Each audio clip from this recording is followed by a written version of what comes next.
Hey guys, it's Kendra. And this is Jessica. And you're listening to Lucid Lab.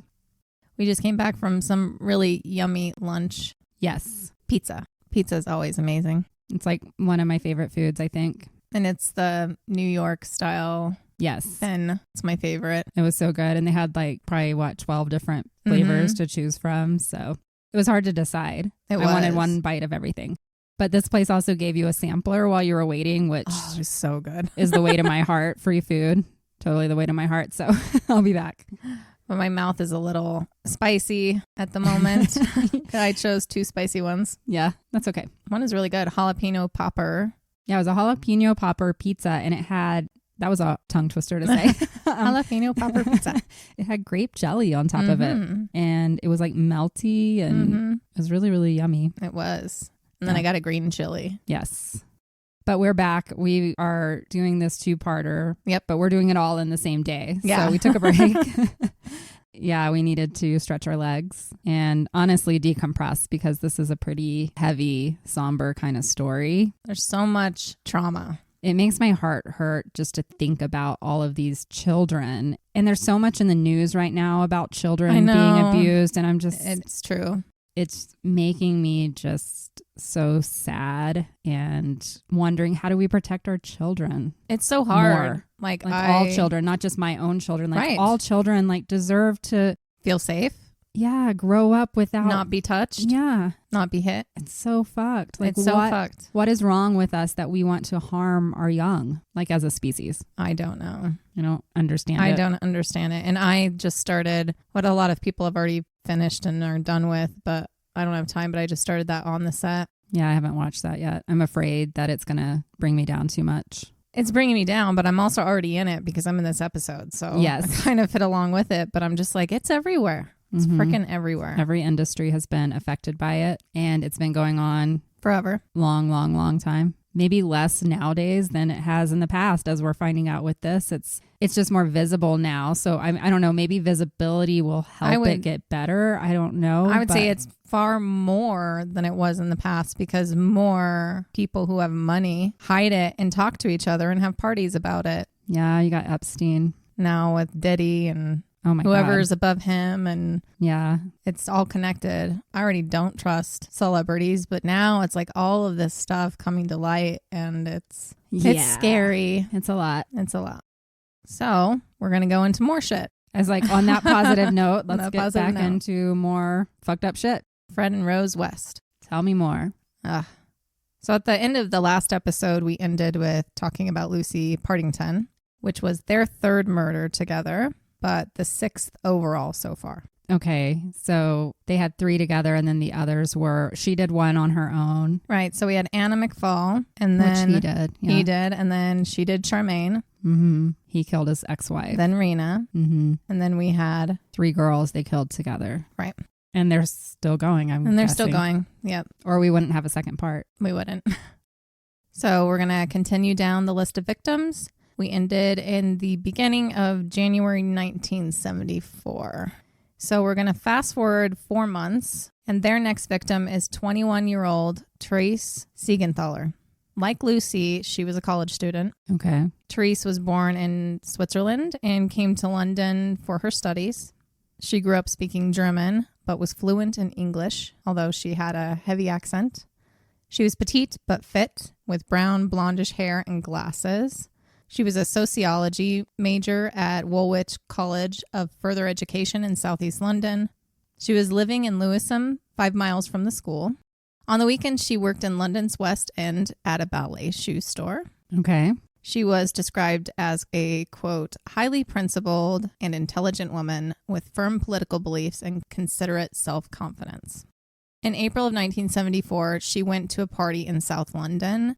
The next day, April 16th, she was planning to make her way to Ireland. Mm-hmm. She was going to hitchhike to North Wales and take the ferry from there to Ireland, where she was planning to meet up with a priest. Okay. The priest, which I'm like, girl, that's a problem too. Like I'm meet up with him like as a girlfriend? No. Yeah, kind of in a way. That's interesting. The priest and her shared a common interest in South African politics, and I guess they just wanted to have just a chit chat. Okay. Sit down and hash it all out type of thing. But she never made it to North Wales. because she was hitchhiking. Yep. She was picked up at some point by Fred and Rose and taken back to the house. Fred gave her the nickname of Tulip because of her accent, which he mistook as Dutch. A Dutch accent. Yeah. Again, she was tortured like the rest. Murdered, dismembered, bones collected, and buried in the cellar. Wow. Her disappearance was like Lucy's. She was not a suspected runaway. She never made it to Ireland. She had plans to be back in a week. She had purchased theater tickets ahead of time and even a flight ticket back to Switzerland to visit her family later that year. Okay. All her money was still in her bank account, which was a good amount. She just vanished and no one could tie it back to Fred and Rose because she had no reason to go to Gloucester. Yeah. Cops didn't have any reason to look there. So is Gloucester in between? Well, they can't stop along every single place. No, it's a long ways. We were just looking at the map on between London and where she would have been traveling to get to Wales. Right. And we know they love hitchhikers or bus stops. Yep, that's where they go. So Therese was another unfortunate victim of their sick existence. After Therese, it would seem like they took a break for a little while. But one interesting event makes people question that. Like Fred, Rose ended up in the hospital one night on August 13th, 1974, with a really bad gash injury to her hand. Oh. She came up with several excuses as to what caused it. Some speculate that she started to help in the dismemberment or wanted to try. But we don't have evidence of a murder happening at this time in the home. Okay. But it is more than possible. Yeah, these are sick-ass people. I think they committed way more murders Than than we what know was found. of. Yeah. But what was ultimately tied back to this event is that for some reason, Rose was chasing Fred throughout the house in a fit of rage with a knife in her hand. Okay. And he managed to run into a room and slam the door. And at the same time, she lunged at him with the knife and it went into the door and her hand slipped. Okay. That could have happened too. Yeah, they were crazy. Yes. And they played sick games like that. So maybe Rose needed a bit of time to recover or whatnot. And that brings us to November 1974. Shirley Hubbard. Shirley was born Shirley Lloyd in 1959 in Birmingham. In November of 1974, Shirley was 15 years old. She didn't have a different last name because she was married. Her parents split when she was 2 and for whatever reason ended up in foster care. Wow. Again. Story after story. Mm-hmm. At 6, she was fostered and essentially adopted the family's name that she was fostered into. His name was Jim Hubbard. Okay. So she has their name. They lived in Droitwich and she went to Droitwich High School. She was a very pretty girl and some would say she knew it. Okay. She liked to flirt with the boys and some older men. She was a bit rebellious. She ran away for a bit in October and was found camping with a soldier. After that, she started working at the makeup counter at Debenhams in Worcester. I looked it up and it's a department store chain over there, sort of like Macy's, but with home and garden stuff too. Okay. I'm not sure how popular it is today, but it was founded in 1778, which Oh, I wow. thought was crazy. Yeah. We've all needed to shop from the get-go. I know, but that's funny. Like the UK people are probably like, yeah, That's so not that long not ago. that crazy. They go all the way back. That feels old to us It because we're feels- Americans. Exactly. We haven't been around that long. Our country wasn't even founded until right around that time. Anyway, at this time, she also started dating a boy, Daniel Davis, who interestingly is the brother of Alan Davis, which was one of the West's first lodgers in the beginning, Alan and Benjamin. Otherwise, there's no connection whatsoever. Just this strange connection. Daniel did not know the Wests. Daniel and Shirley really got along, and it seemed like a really sweet young relationship. She really liked this boy. Mm-hmm. They went to the movies, had ice cream and hot dogs. They cuddled and kissed when they could. Nothing crazy. And she was even brought home to meet his parents. Oh. On November 11th, 1974, she was finishing up at work, excited for her date with Daniel after. They went to the River Severn for a fair and watched boats while they ate some snacks and flirted. What you do at 15. What you should do at 15. Should be. Yeah. Some of the 15-year-olds in the story are not quite that innocent. At 9:30 p.m., he walked her to the bus stop so she could get back to Droitwich. They had planned to meet up again the next day. So the next day, Daniel waited for her at the agreed time, but she didn't get off the bus. He waited for the next couple buses and she didn't show. Oh. He was upset and went home. He thought maybe he did something. Yeah. But at some point the night before, Fred and Rose got to her. At the bus stop. Fuck. Poor Shirley was subjected to torture that I can't even fathom. They seemed to step it up a notch with the youngest girl so far. other than family. We know this because of how her remains were found years later. So they wrapped tape around her head, like all over her head, so she couldn't see or anything. Yeah. And then they stuck a tube. They had a little hole to stick a tube up her nose. So she could breathe. So that she could breathe. And they believe like this is, because there's a fetish of this where women are strapped into rubber or plastic suits that have tiny holes, are very constricted, have zipped openings. Later on, a lot of this type of stuff is found at their house. Anyway, the idea is to confine the victim, making the victim helpless to resist the sex act that follows. I just can't fathom the fear of being taken. Oh my God. And then wrapped up in this way and breathing out of one nostril. I don't know. A nightmare. It's the violation. You can't even put yourself in this situation because you can't imagine that stuff is this dark horrible and this dark. Yeah. After they killed her, she was dismembered and decapitated as the others. But this time, she was missing part of her belly section. And they don't know what happened to that. Not sure what he would have done with it. Is he like, he's taking all these bones and he's trying different things each time. Is he like building a whole mannequin somewhere? Like, what is he doing? We don't know. I think that there's other locations they haven't found yet. They were probably doing, 3 times and I'm gonna as many get as to we it. find. Yeah. She was eventually found with this entrapment still on her. Shirley was, of course, reported missing and a search for her happened, but she was never found. There was just no way to tie her back to the West. Yeah. There was some concern that she had run away only because she had done it recently with that soldier boy. Yeah. But they also didn't believe that she did because she was happy with her job and her new boyfriend. So Shirley is now the 5th that they've buried at Cromwell and the youngest of their victims. Hopefully it doesn't go younger. Well, not the youngest. Charmaine. But the youngest murdered and buried in this home. The next victim was one of their on and off lodgers. Okay. Her name was Juanita Mott. Juanita was born in 1957. Her parents split when she was young. Her father was an American U.S. Air Force serviceman from Texas. Watch those Texas guys. He posted in England when he met Juanita's mother and had 3 children with her. Juanita had 2 younger sisters, Belinda and Marianne. Their parents never married. Okay. When her father was transferred back to the U.S., he left them behind. That's not nice. It's not nice. That's why I said, watch those men from Texas. Seriously. Military men. Asshole.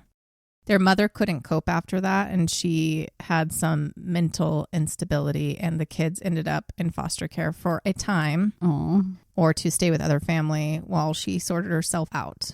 But she always got them back as quickly as she could. That's good. Even the kids today, I've heard some of them talk of their mother. And she loved them to death. And that's good. She was just not in a good place. Yeah, she wasn't where she could take care of them. But at 15, Juanita dropped out of school. I never know where to throw this in. She had long, straight brown hair as well, parted down the middle. That was also what everybody had. And it's also England where everybody has brown hair. There's not a lot of blondes there.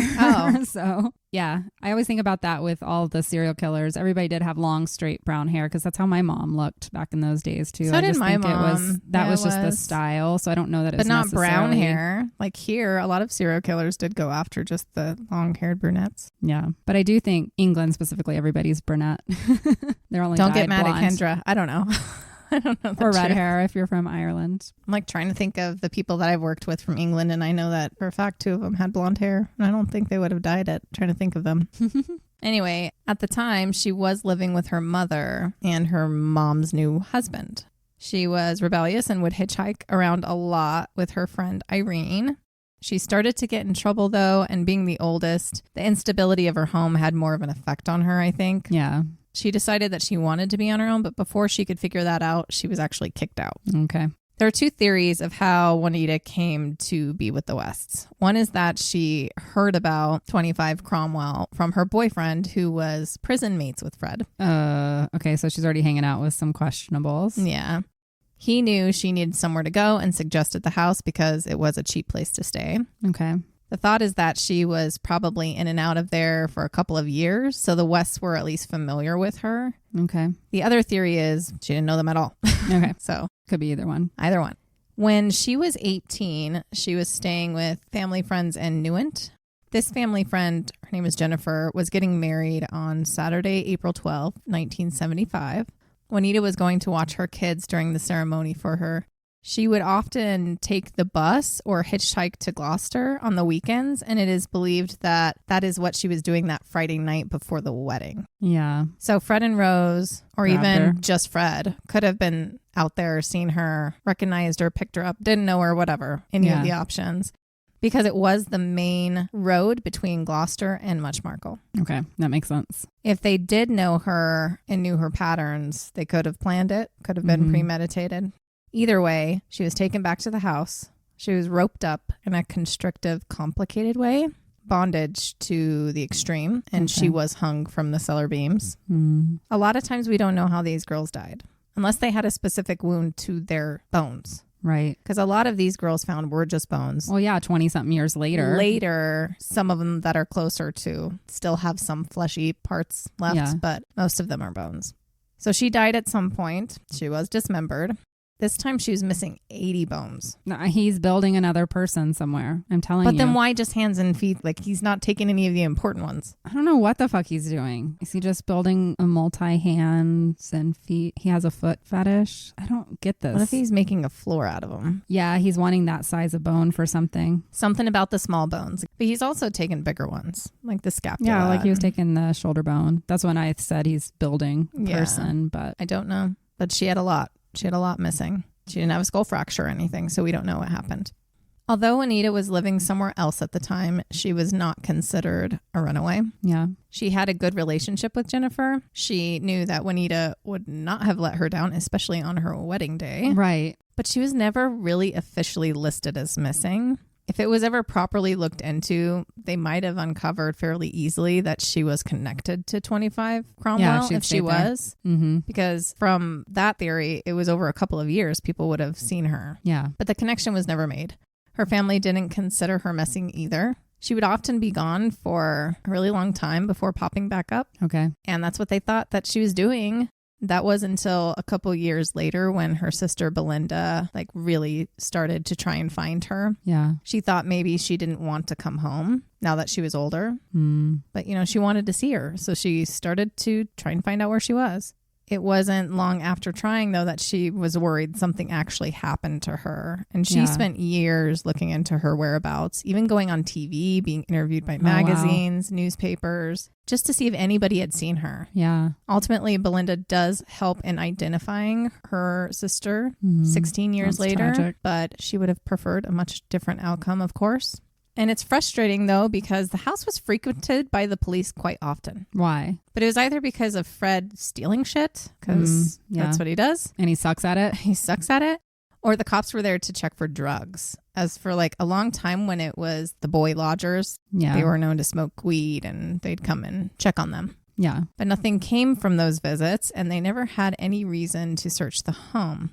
Fred continued to get in trouble for theft, but again, they just keep fining him. There's It's like he keeps building it up and then finally he goes to jail for a little bit, but then he's out. But that's not a big enough crime. No. That he's a threat to society, so they don't keep him very long, yeah. Well, if they looked in his past, rape and stuff. We've already established nobody cares about rape or sexual assault. We do know that. Apparently. No one cares. They still don't, so. After Juanita, they decided that they needed a better way of finding girls. Okay. And ensuring that those girls would be considered the type 2 runaway. Oh, shit. Also more willing to come with them. They came up with a plan to stock a home for delinquent girls called the Jordan Brooks House in Upton Lane. Oh, that's pretty fucked up. This was an interesting choice, though, because it was a very strict school. There were always around 24 girls that were staying there. They had schedules and curfews. So surely one missing would immediately be noticed, but the girls had a habit of trying to escape and they did it often. Oh, so they would just be whatever, she ran away. Before this, they also picked up girls in their two-door Ford Poplar. I don't know how you guys say it over there.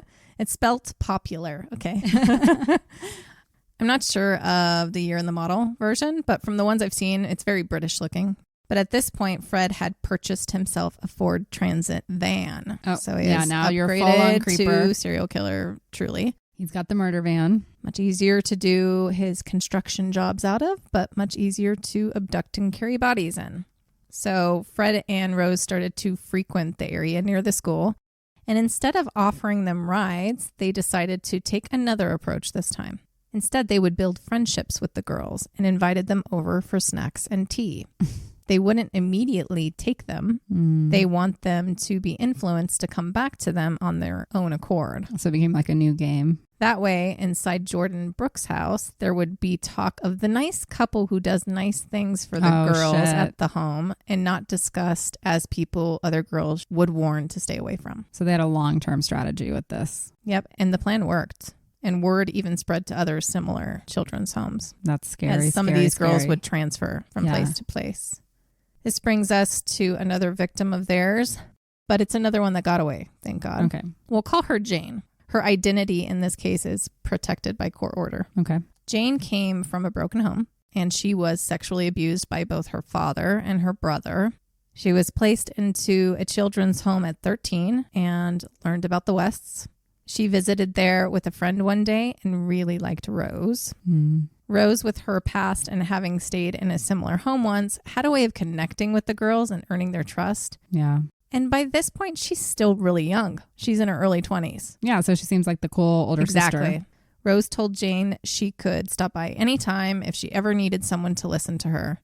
In the summer of 1976, Jane moved to Jordan Brooks' house, but was allowed to travel home to see her mother every few weeks. And every time she did that, she would stop by to see Rose. Okay. Technically, by this point, Jane knew Rose for a year or two because now she was 15. And one day she ran away from Jordan's and went to the house. But this time it wasn't the Rose she knew. Uh-oh. Rose answered the door in her underwear. Jane went in, ignoring the fact for a moment, and started to unload on Rose, everything she was going through. Rose gave her a hug, but immediately started touching her, touching her breasts and trying to kiss her. Jane pushed her away. Thankfully, that night, Rose wasn't in an abusive mood. Okay. So she let Jane sleep there. The next day, she went back to Jordan's and didn't tell anyone what happened, which she should have. Yeah. After a few weeks, she thought maybe it wasn't that bad and maybe Rose was just in a state. So she tried to go see her again. She also wondered about her own sexuality. Okay. Maybe I do like girls. Okay. Maybe I need to go figure this out. And she had grown to trust Rose as an older sister of sorts, like you said. So she went there and she did sleep with Rose. Okay. When Jane got up to use the restroom, she heard Rose yell to Fred. When she came out, Rose pushed her into another room. Uh-oh. She was shocked to see two naked young girls in the room. Oh, no. One was about 14. She was blonde, and one a bit older. One was on the bed and one was on the floor. One by one, the girls were taped up and horrifically sexually assaulted by both Fred and Rose until they bled. Oh, my God. They had to watch each other. They were in pain. They were numb. Jane was allowed to use the restroom after her assault, in which she used the chance to just flee from the home. Good. Get she the left fuck her out. shoes and she ran. I would run naked. Just get out of there. She couldn't tell anyone. No one would believe her, she thought, because she was a troubled kid. They don't believe the troubled kids. Mm-hmm. Instead, one day, she was determined to burn down their home. Oh, I wish she could. She grabbed gasoline from the Jordan's groundskeeper shed and walked to the house. But she stood in the front and ultimately couldn't find the nerve to do it. Yeah. Who are those other two girls, I wonder? It's thought that one of the girls in that room was Fred's daughter, Anna Marie. Oh, shit. Anna Marie was 12 at the time. Oh. And could have been mistaken for older because she said they seemed around 14. The abuse this little girl has endured is beyond... It's unimaginable. The things I read, I just can't repeat it. Yeah. But the bruising and scratches were so much that Rose told Anna Marie not to participate in showering at school, like when they had gym. Yeah. But the girls were required to shower. Yeah. And she wouldn't. She got in trouble and was forced to shower one day. A teacher saw and social services did nothing like were usual. contacted. And when Anna Marie got home that day, a woman was there talking to Rose. Yeah. She was made to get them tea and snacks. She doesn't know what was said, but the lady ended up leaving. And as she put it, I had the biggest hiding in my life. So she beat her even more. She was Rose's personal punching bag just because she wasn't her child. Her father, of course, constantly raped her still, but he never lasted more than a minute. So she kind of put up with it. Yeah. It was Rose's sick, sadistic mind that made life a living hell. She beat her. And if the bruises were too bad or visible, she would just keep her home from school. Wow. But Fred abused his own daughter to appease his fucked up wife. He created a chastity belt for her that had a vibrator, and they would make her wear it all day while cleaning. What? And they involved their other children in humiliating her sometimes. And it was just all because Anna Marie wasn't biologically Rose's. Rose also made her go down on her. Ew. Yeah. Eventually, Anna Marie was expelled from school for becoming a problem child because she started to act out at school. You know, she was a bit of a bully herself at times.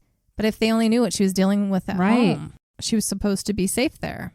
And once she was out of school, Rose started prostituting her in the home for men and saying that she was 18 or something like that. Not that they would have cared. No. These men. These men would probably want to know she was younger. Sex in certain rooms of the house were constant. For the room that Anna Marie was made to take customers was also where Rose would take customers sometimes.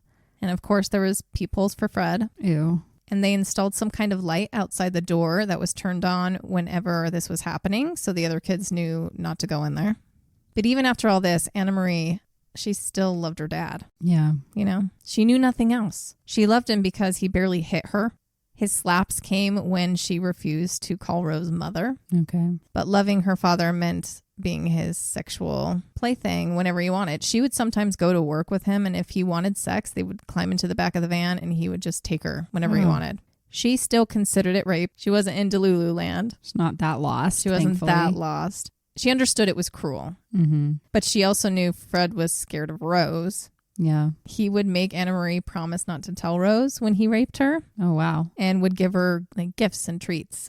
That's fucked. It seemed like Fred was only allowed to do things with Rose's permission. He was like living in her shadow too. Yeah. The power dynamic definitely shifted. He still raped girls regardless. He just didn't tell her. But I think if it was ever done in a way that had a possibility of getting back to Rose, then he was afraid and he would cry and make them promise. Yeah. Rose definitely had the power at this point. And Rose controlled all the money too. Okay. All of it. Any money Fred made when he was working, he would just have to hand it over to her, and she gave him like an allowance for cigarettes. Wow. And something, if you haven't caught on yet, unlike with Rena, Fred never laid a hand on Rose. Yeah, he didn't. He does not abuse her. She abuses him. The only time that he ever touches her in one way is when she wants it during sex stuff. Yeah. Yeah. She wears the pants. Now. She wears all the pants now. All of them. Or none at all. She prefers nakedness. That's what she does. Now we're in 1977. So we kind of need to orient ourselves because it's a long story. At this point, the Wests are currently living on the bottom floor of this house. The top 2 floors are for lodgers. Okay. They had their own bathrooms and kitchens on each floor. Okay. So most of the lodgers, they didn't see the family all that much. Okay. And most of them were now girls. Convenient. And most didn't stay long. It really was a place that you kind of came for a couple of months sometimes and then would leave. Okay. So having the girls, you know, it gave them a pick sometimes of who they might want to sleep with or kill. Right. But also it meant less cops coming by because the boys were causing a ruckus before and the cops would come by too much. Fred was now 35. Okay. Rose is 23. Anna Marie is 12. Heather is 5. May is 4. And Stephen is 3. Okay. Fred's other son, Stephen, he left at some point. He's not there anymore. He went back to Scotland. Fred and Rose started an open relationship with one of these lodgers, one of the girls that was staying there. Her name is Shirley Ann Robinson. Okay. Since we have 2 Shirleys, we had Shirley Hubbard. I'm going to call her Shirley Ann. Okay. Shirley Ann was born in 1959 in Leicestershire or Rutland County. I found both. They do neighbor each other, so either one. Okay. But her father was a corporal in the Royal Air Force. With his work, she fell into delinquency at a young age, becoming a prostitute at 13. Aww. She was taken to stay in children's homes, but by the age of 18 was prostituting again in Gloucester, which is how she met Rose and came to live at the house. Okay. This was in April of 1977. She was bisexual and was not turned off by their advances. At first, Fred and Rose were ecstatic to have a lover that they could truly share. And Rose was pregnant again. Ugh, stop it. This time by one of her customers. Oh. I don't know how do she they knew, know? Yeah. but whatever. But they were both excited about it because it was going to be a mixed baby. They were excited. Something different. Something about the two of them that I haven't mentioned, they were obsessed with Black and West Indian people. Okay. Specifically, they considered them to be superior. So the idea of having a mixed race baby excited them. Okay. That's not the case for Charmaine. Yeah, she was Asian, right? Yeah. That makes no sense. So anyway, Rose is pregnant again, and Fred was really cozying up to Shirley. Uh-oh, she's going to get jealous. It's several months later now, and boom, now Shirley is pregnant. By Fred. At first, Rose was super happy about that too. They would boast to everyone, lodgers and neighbors, about their pregnancies and who the fathers were, and that they would raise them together. But Shirley was getting too comfortable, and Rose would catch Fred and her gently kissing from time to time, and him touching her belly. Okay. And that anger towards her stirred for some time. At some point, Shirley and Fred came up with the idea to sell their baby. Don't know why. Okay. They went and had professional photos taken to put in the newspaper as an ad. This is weird. I have this bizarre picture. I don't know. They're just all fucked up. What's in the water? But Shirley, lots of toxins. This river going through there has something. Yeah. Shirley sent this photo to her father. Okay. Since they were all done up and looking nice, she told her father that she was going to marry him. It's probably like the only time he looked respectable or something. Rose overheard Fred telling her, too, that you're going to be my next wife. Oh, shit. But when Shirley started to tell other people in the home and tell neighbors just that, Fred started to realize he took things too far with her. He's like, Rose is going to kill me. No one could ever take Rose's place, and something had to be done about it. Rose gave birth to another daughter. Shit. On December 9th, 1977. This is Tara Jane. She was mixed race, and we don't know who the father is. They said that they were the happiest they had ever been when she was born because of her coloring. But that does not translate into love towards child. Oh, of course not. No, she's just exotic, and now they have to do horrible things to the exotic child, probably. Yeah. At some point, it was made known to Shirley that things had changed, and she was now a problem because she did move into one of the rooms with another lodger and tried to stay away from Fred and Rose. Okay. Her baby was due June 11th, 1978, but she would never reach that date, and she would not give birth. Similar to Anna McFall, she was murdered for getting in the way and causing problems between Fred and his wife, and his then wife, I guess. It is unclear who killed her or how. They suggest probably strangulation. Unlike all of the other dismemberments, hers was brutal. Oh, no. And seemed to have been done with like a different level of passion. It was not as clean. There were many marks found all over her bones. So maybe Rose did that? Maybe. Or he's mad he had to get rid of another one that he liked. Maybe that's it too. You know? Because he has this weird connection to whoever he's with. Rose was able to find her way above Rena, and then Rena went away. Yes. You know? And Anna only went away because Rena came back. Right. He took a collection of bones like he always does. But it is believed she may have been scalped as well, which makes it seem very personal because all the other girls were found with hair. Hair can last for decades. Did they find her hair? She does not have hair. And so she had hair before. So that's why they think he's building a person. Oh, no. Fuck. He's keeping the favorite parts of each victim and building a like I said, most of them are small little bones, unless he's making them with all small bones. I don't know. One day I hope this is found in some like little shack in the woods or whatever. He's doing something. And he took her hair because he liked her and he wanted her hair. Ugh. And it is thought that the baby was cut out in hopes that it would still be alive because the baby was almost to term. She was 8.5 months pregnant. Oh, wow. Yeah. But like with Anna McFall, the baby was found nestled to her body in the grave, also missing several small bones. Shirley was buried in the backyard instead of the cellar. They were running out of space. It's interesting how he chooses. Yeah. I think she needed a bigger grave. Okay. With Shirley's sudden disappearance, they told the other lodgers that she moved back to Germany to be with her father and probably wasn't coming back. A month later, they extended their lie and tried to add some more validity to it or whatever by saying that Shirley had reached out, she had a little boy, and named him Barry. Okay. She was never reported missing, and no one ever looked for her. Little did the lodgers know her body was right behind there. the back door outside. Yeah. So fucking scary. I was watching a short interview, like a little snippet from a woman who lived at this house during the time that Shirley Ann was there and pregnant. Mm-hmm. She was actually her best friend. Okay. I don't have her name. She showed her face, but her name was not listed. So she said that she had an amazing childhood, but her dad died. And when she was 14, she didn't know how to cope with that. And that's when she started to rebel. So it wasn't a bad household. She knew Anna Marie when she was 16. She told Anna Marie that she wanted to try living on her own, and Anna Marie mentioned that her parents have rooms. Mm-hmm. And that's how she ended up there.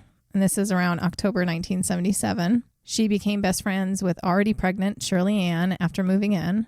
She used to babysit every now and then for Fred and Rose as well. Seems like they all do. Yes. From her experience there, Fred and Rose seemed like the perfect couple. Ugh, that's scary. I know. They can pull this shit off. They never fought in front of anyone. Fred, she said, was a perfect gentleman, but that Rose was very harsh with the kids, especially Anna Marie. Yeah. She said she got the feeling that the rest of the kids were Anna Marie's kids, not Rose's. Much possible. And that's because she made Anna Marie do everything for her younger siblings. And if she didn't, she was beaten. Yeah, she had no choice. Right.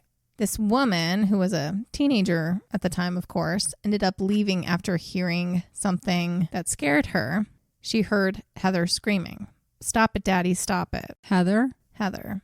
And she heard this several nights in a row. Okay. And when she tried asking one of the other siblings what that was about, their response was, "It's what he does. He feels he has the right to break his daughters in." Oh my God. Heather was 8 at the time. That's the age he seems to... Yep. Well, no, one of them he started at 4. That was Charmaine. Yeah. I don't know if he raped her. Yeah. She was being sexually assaulted, but I don't know if he raped her.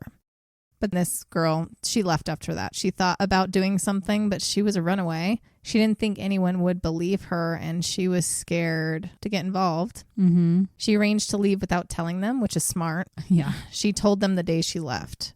She was supposed to keep in touch with Shirley Ann, and she did go back to the house after some time. And Shirley was supposed to have had the baby at this point. And when, she asked for her, they're like, "Oh, she just left." She's gone. And she's like, "That doesn't make any sense." So to this day, she regrets not helping Heather and not helping Shirley Ann. Yeah. She feels responsible kind of for both. But if she had tried to get in there, she could have ended up dead. So She could have. easily. Yep. She didn't realize how dangerous those people really were. Right. It's very true. Dealing with them in general is a risk. Yes. So let's go back. Shirley's gone now. Fred and Rose, they're all happy again. Okay. They got a new baby. New baby. So they needed to bring in some more income again. Rose posted an ad in the newspaper that said, "Sexy housewife needs it deep and hard from VWE. Very well endowed. Oh, okay. Male while husband watches. Coloreds welcome." That's nice.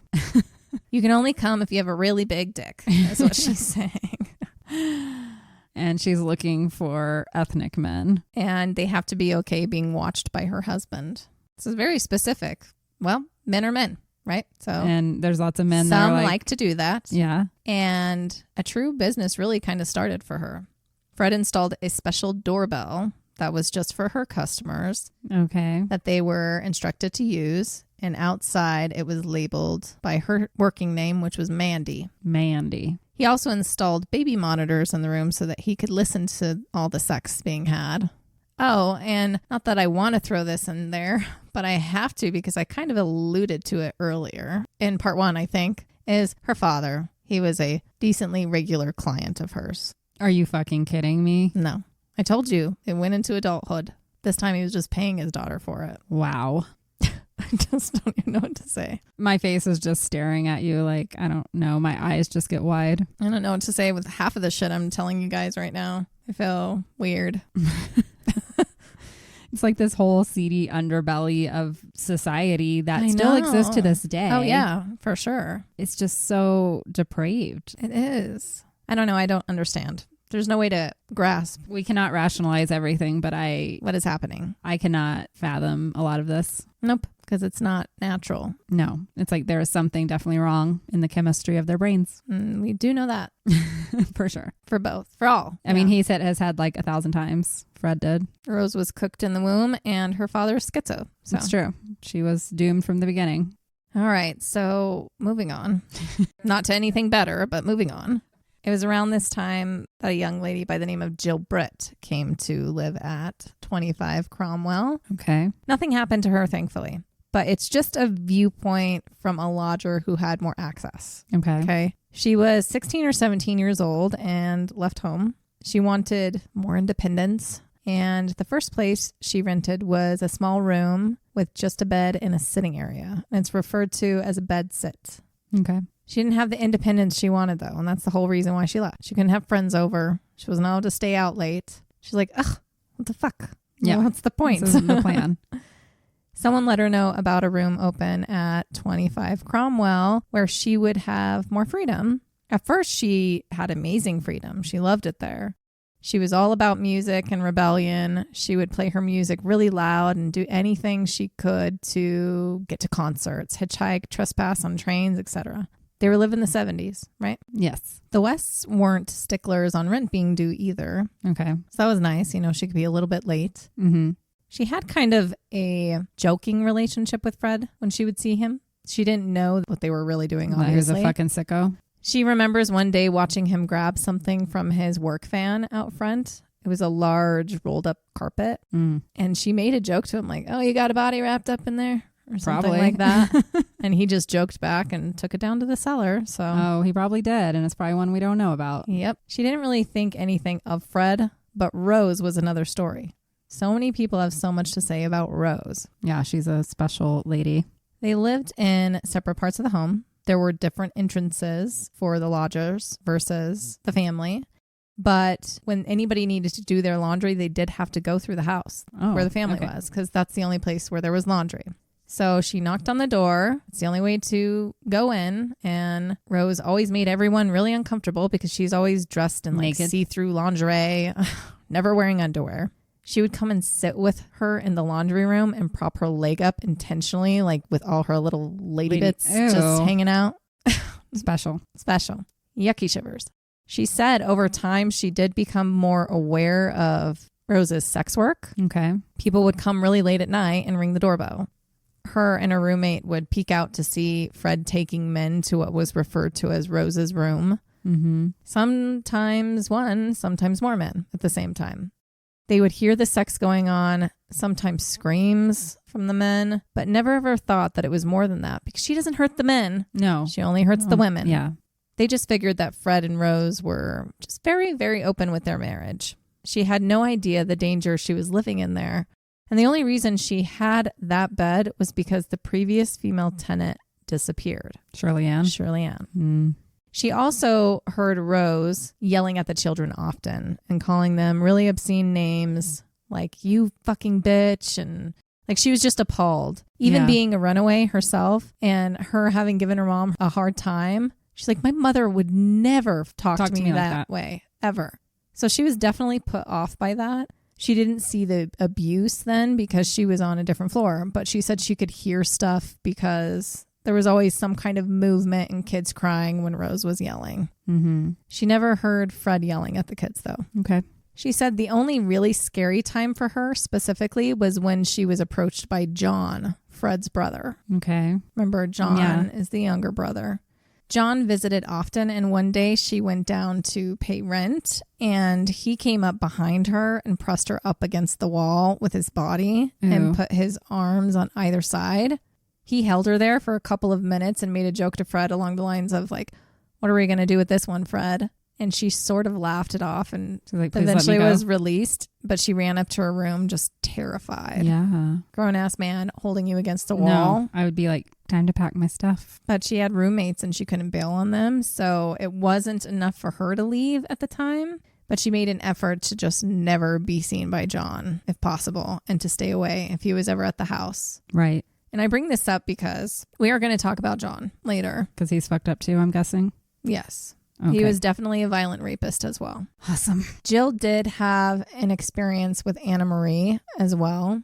Anna Marie came to her door one day. Kids weren't supposed to go up to where the lodgers' rooms were, but for whatever reason, Anna Marie did and went into her room looking for help. Jill didn't understand what she was trying to do. Mm-hmm. She told her about Rose, that Rose was her stepmom, not her real mom. She said she couldn't wait to leave, and Jill was saying, oh, once you're 16, you can get out of here.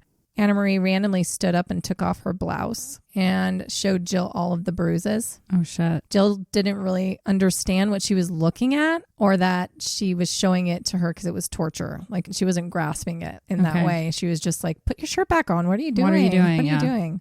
She just remembers being a kid herself. A lot of people ask her, do you regret not doing something that day? And she's like, I was a kid too. I really wasn't understanding what was going on. Now I do, obviously. Yeah. But then I didn't.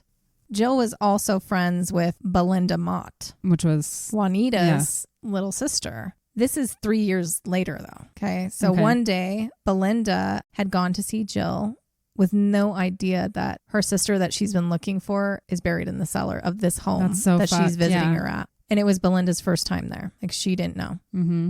But just to mention Jill, she had some interesting connections at this place and she lived to tell the tale. And she probably is haunted by that. She is, but at the same time, she's like, I have to move on. Like, I'm not going to blame myself. She couldn't have done anything. Once again, like I said, like if she had gotten involved, she could have ended up being a victim. Yep. Just like anyone else who survived, lodger wise. Because they have lots of lodgers that never got in trouble with them. Right.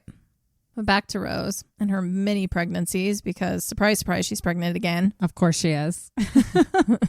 Because there's no birth control still. She doesn't even like the children she has. I know, she doesn't. She's horrible to them. I don't get why they keep having babies. And she has a husband who is more than happy to give her an abortion. I know. It doesn't make sense. That's one of his side hobbies. So she must have conceived like within a couple of months after Tara was born. Well, yeah, because they're having sex all the time. All the time, which makes it impossible to know if it's Fred's. Yeah, she has no clue whose it is. Mm-hmm. You just never know what you're going to get when that baby comes out. You don't. Rose gave birth to another daughter on November 17th. Oh, stop making more girls. 1978, Louise. And there was immediately some doubt as to whether Fred was the father or not. I don't think he was the father of any moving forward. Skip to the next year, and Fred got his daughter pregnant in 1979. Oh, which one? Anna Marie? Anna Marie. Oh. He was still raping her any chance he got.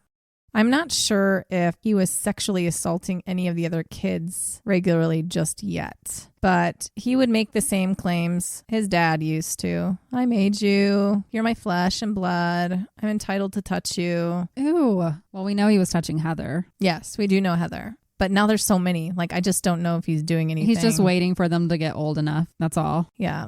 The pregnancy was not good, though. It began in her fallopian tube and required termination. Hopefully she didn't want her father's baby, but you never know. You don't know. From the sounds of it, was also back in school, and the teachers around this time noticed more bruises and reported it. Yeah, but nobody does anything. Mm-mm. Rose managed to make the officer go away, thinking everything was okay again. And Anna was beat again. Probably offered him sex. I think it might have been a girl. The police officer? Oh, yeah. The welfare officer. But still, she probably did too. Offered her sex too. She offered everyone sex. A little insert here about Rose's father. So Bill Letts. / customer. He's such a charmer. He did continue to beat up Daisy as well. You know, her mother. Yeah. Until his death, he beat her up. Wow. But on May 24th, 1979, he died at the age of 60. See, I'm picturing him as like an 80-year-old man, but Rose is only 25 60. Right now, probably. Fred and Rose went to the funeral. She loved her dad. She never stopped loving her dad. Yeah. But the rest of the family was essentially there to say good riddance. They didn't even give him a headstone. Daisy was finally free. She didn't want to remember any part of her history with him. Yeah, she was free. She needed to finally live. She gave every photo of the family and Bill to Rose. Every single one. She's like, take it. I don't want to act like this ever happened. She didn't want to be reminded of a single day. She lived in terror for 37 years. How she even survived, I don't know, is insane. She's a shell of a person at this point. And remember, it wasn't until after Bill died that Daisy found out that Bill was a schizophrenic. Right. She only looked into it because a journalist asked her questions about him. And she's like, oh, that kind of makes sense. I'm going to go check his records. What the fuck? This explains it all. Yeah. For Fred and Rose, regardless of funerals, babies, work, anything, it was never enough for these two to stop from furthering their black cloud on this earth. Allison Chambers would be their next victim. and she went by Allie. Okay. Nothing was going to get in their way. No, it's like, I don't even know how they have time for How do they all have the the time? sex and all the pregnancies and The energy all the for all abuse. this. And then he's working. And she's a working lady. She's a doing working sex lady. work. There's but all these kids. I don't know. Their schedule was packed full. Yes, it was. So Allie was born in Hanover, Germany in 1962. Her father, Robert Chambers, like Shirley Ann, was in the armed services. I don't have her mother's name, but they divorced at some point, and she went to live with her mother in Wales. Okay. As a teenager, she was constantly running away and taken by social services and placed in Jordan's Brook House. She managed to run away from there too once and got pretty far before being found and returned.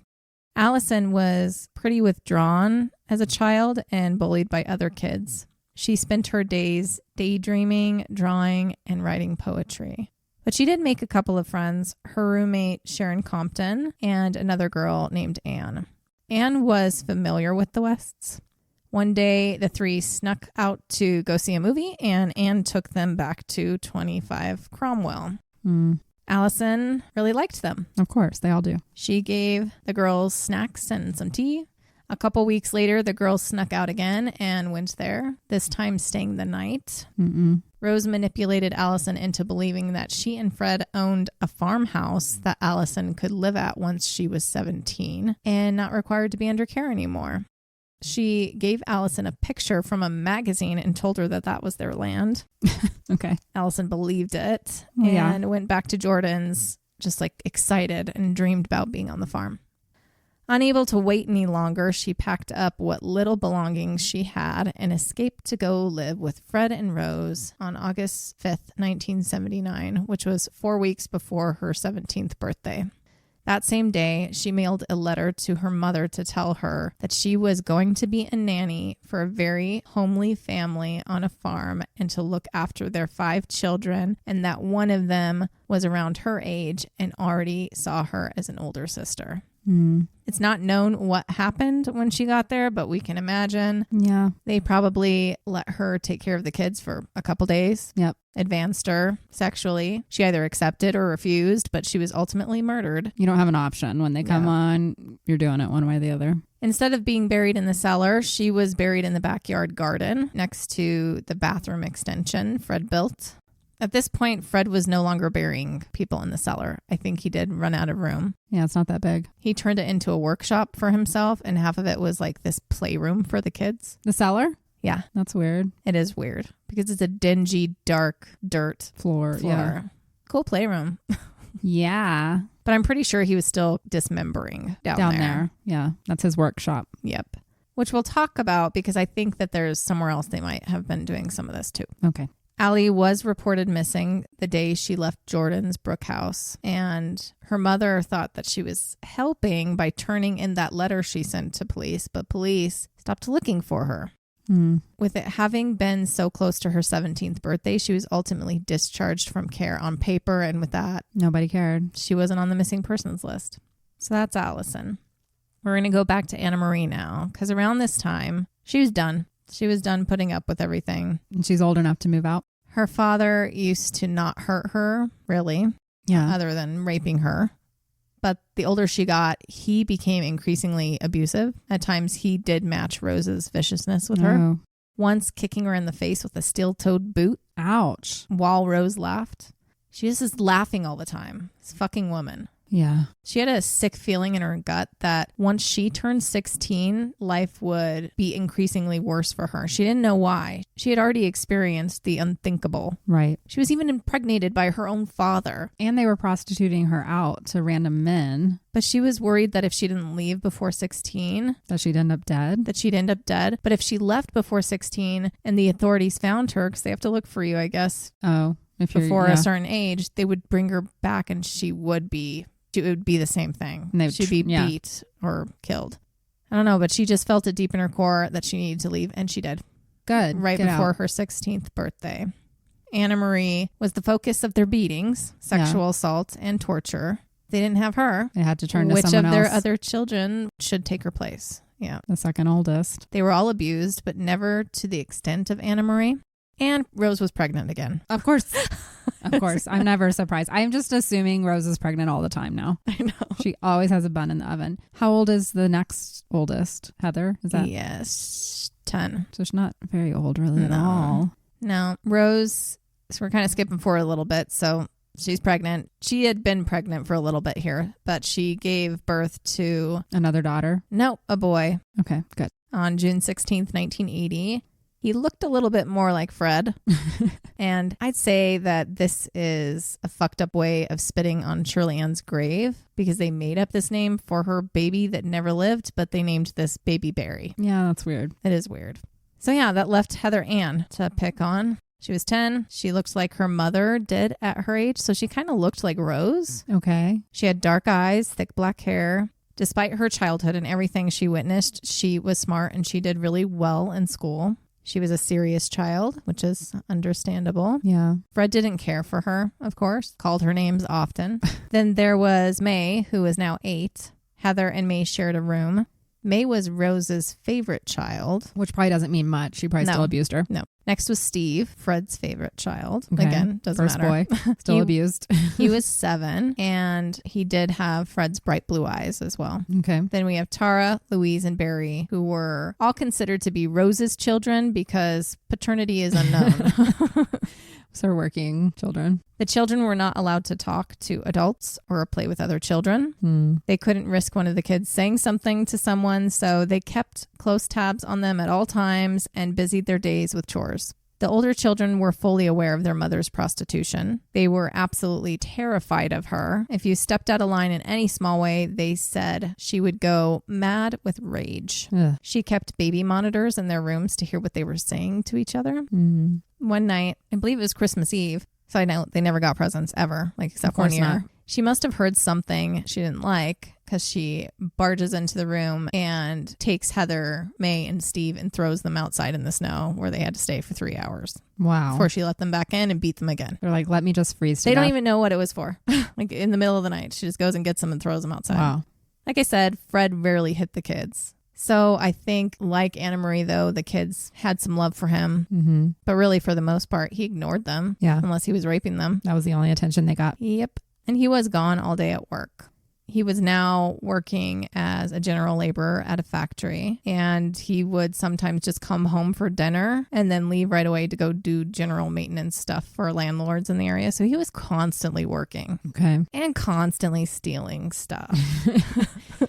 He finally got in trouble in October of 1980. He did. Rather than a fine, well, he was fined too, but he was sentenced to 9 months in prison again, although it was suspended for 2 years. Not sure why. Probably because Rose just had a baby again. And Maybe. It's like she's always pregnant, so they can always use that excuse. But she's pregnant. Just keep getting her pregnant and you'll never go to jail. We have so many kids. I'm just a good father that never sees his kids or does anything with them except rapes them.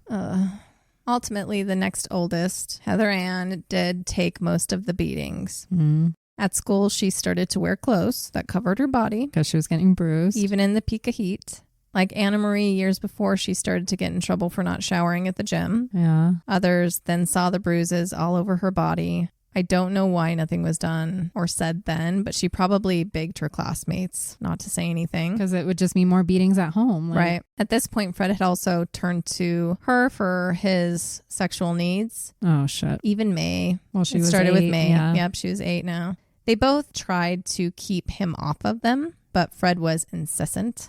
When he was home, he took every chance he could to see them naked. So they would keep guard for each other, like if they're taking a shower. These poor kids. Not that they could stop him, but it made them feel, I think, like they were trying to do something. Yeah. It's just so fucked up to have to stand guard for them so your father doesn't look at you naked. I can't imagine. I just can't. The abuse with Heather went on for another 1.5 years before Anna Marie came back into the picture, actually. Oh. She met a man, Chris Davis, and they lived together. They actually met via CB radio chatting. This is a thing. That was the old school AOL chat. Yeah. Before Anna Marie first left the house. He knew what was happening to her there. And it was Chris that she ran to at 15 when she escaped. Ran away. Okay.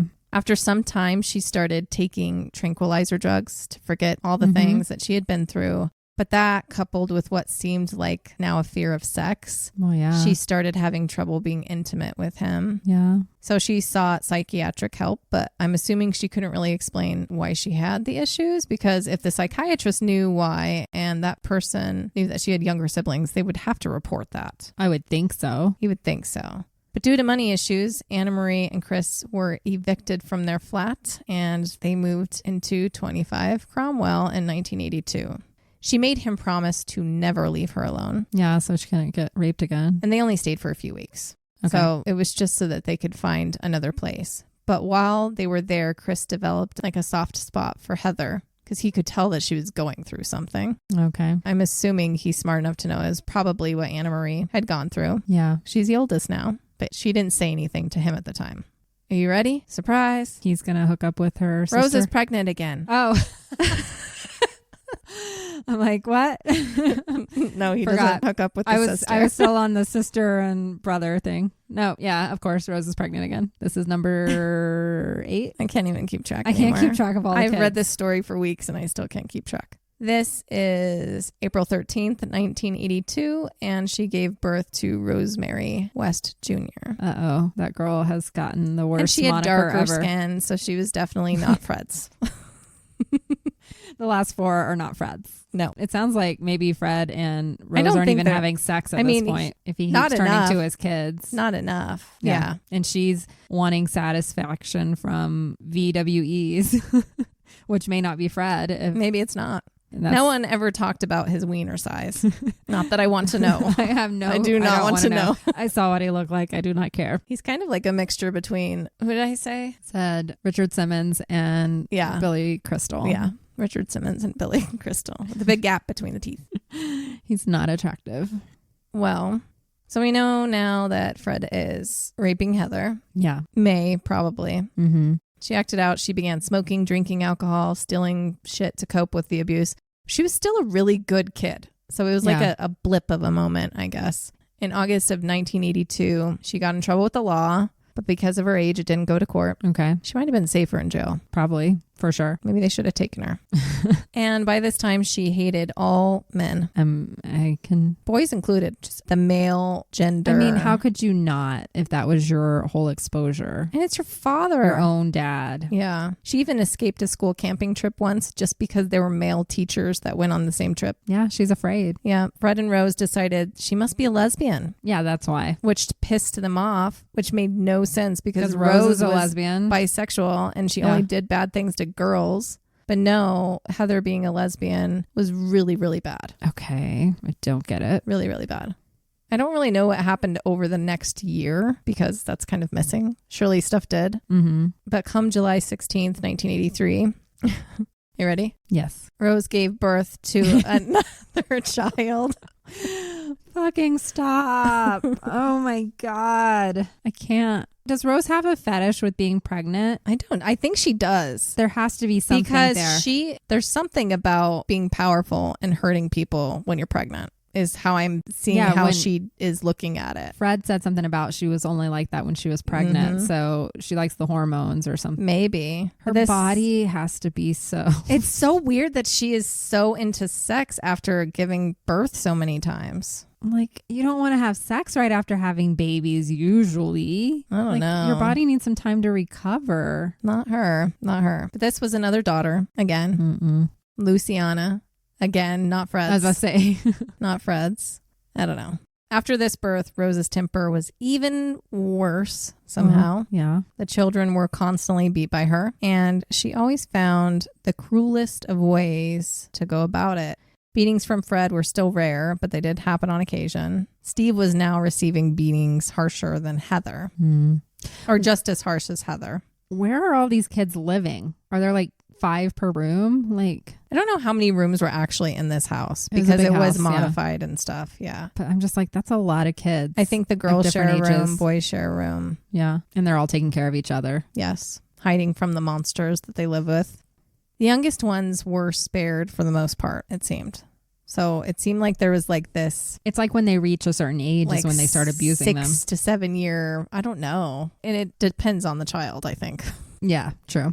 Both Heather and Steve tried running away at different times, but had to go back because they weren't able to care for themselves at such young ages. Steve was told, too, that once he turned 17, he would need to start having sex with his mother. Why? Because that's what his family did. That's what she did. I don't know. He's the oldest boy at this point. Like, so Rose is having plenty of sex. I know. She does not need her 17-year-old son to fuck her, too. Ew. Steve was just constantly appalled by his parents. Of course.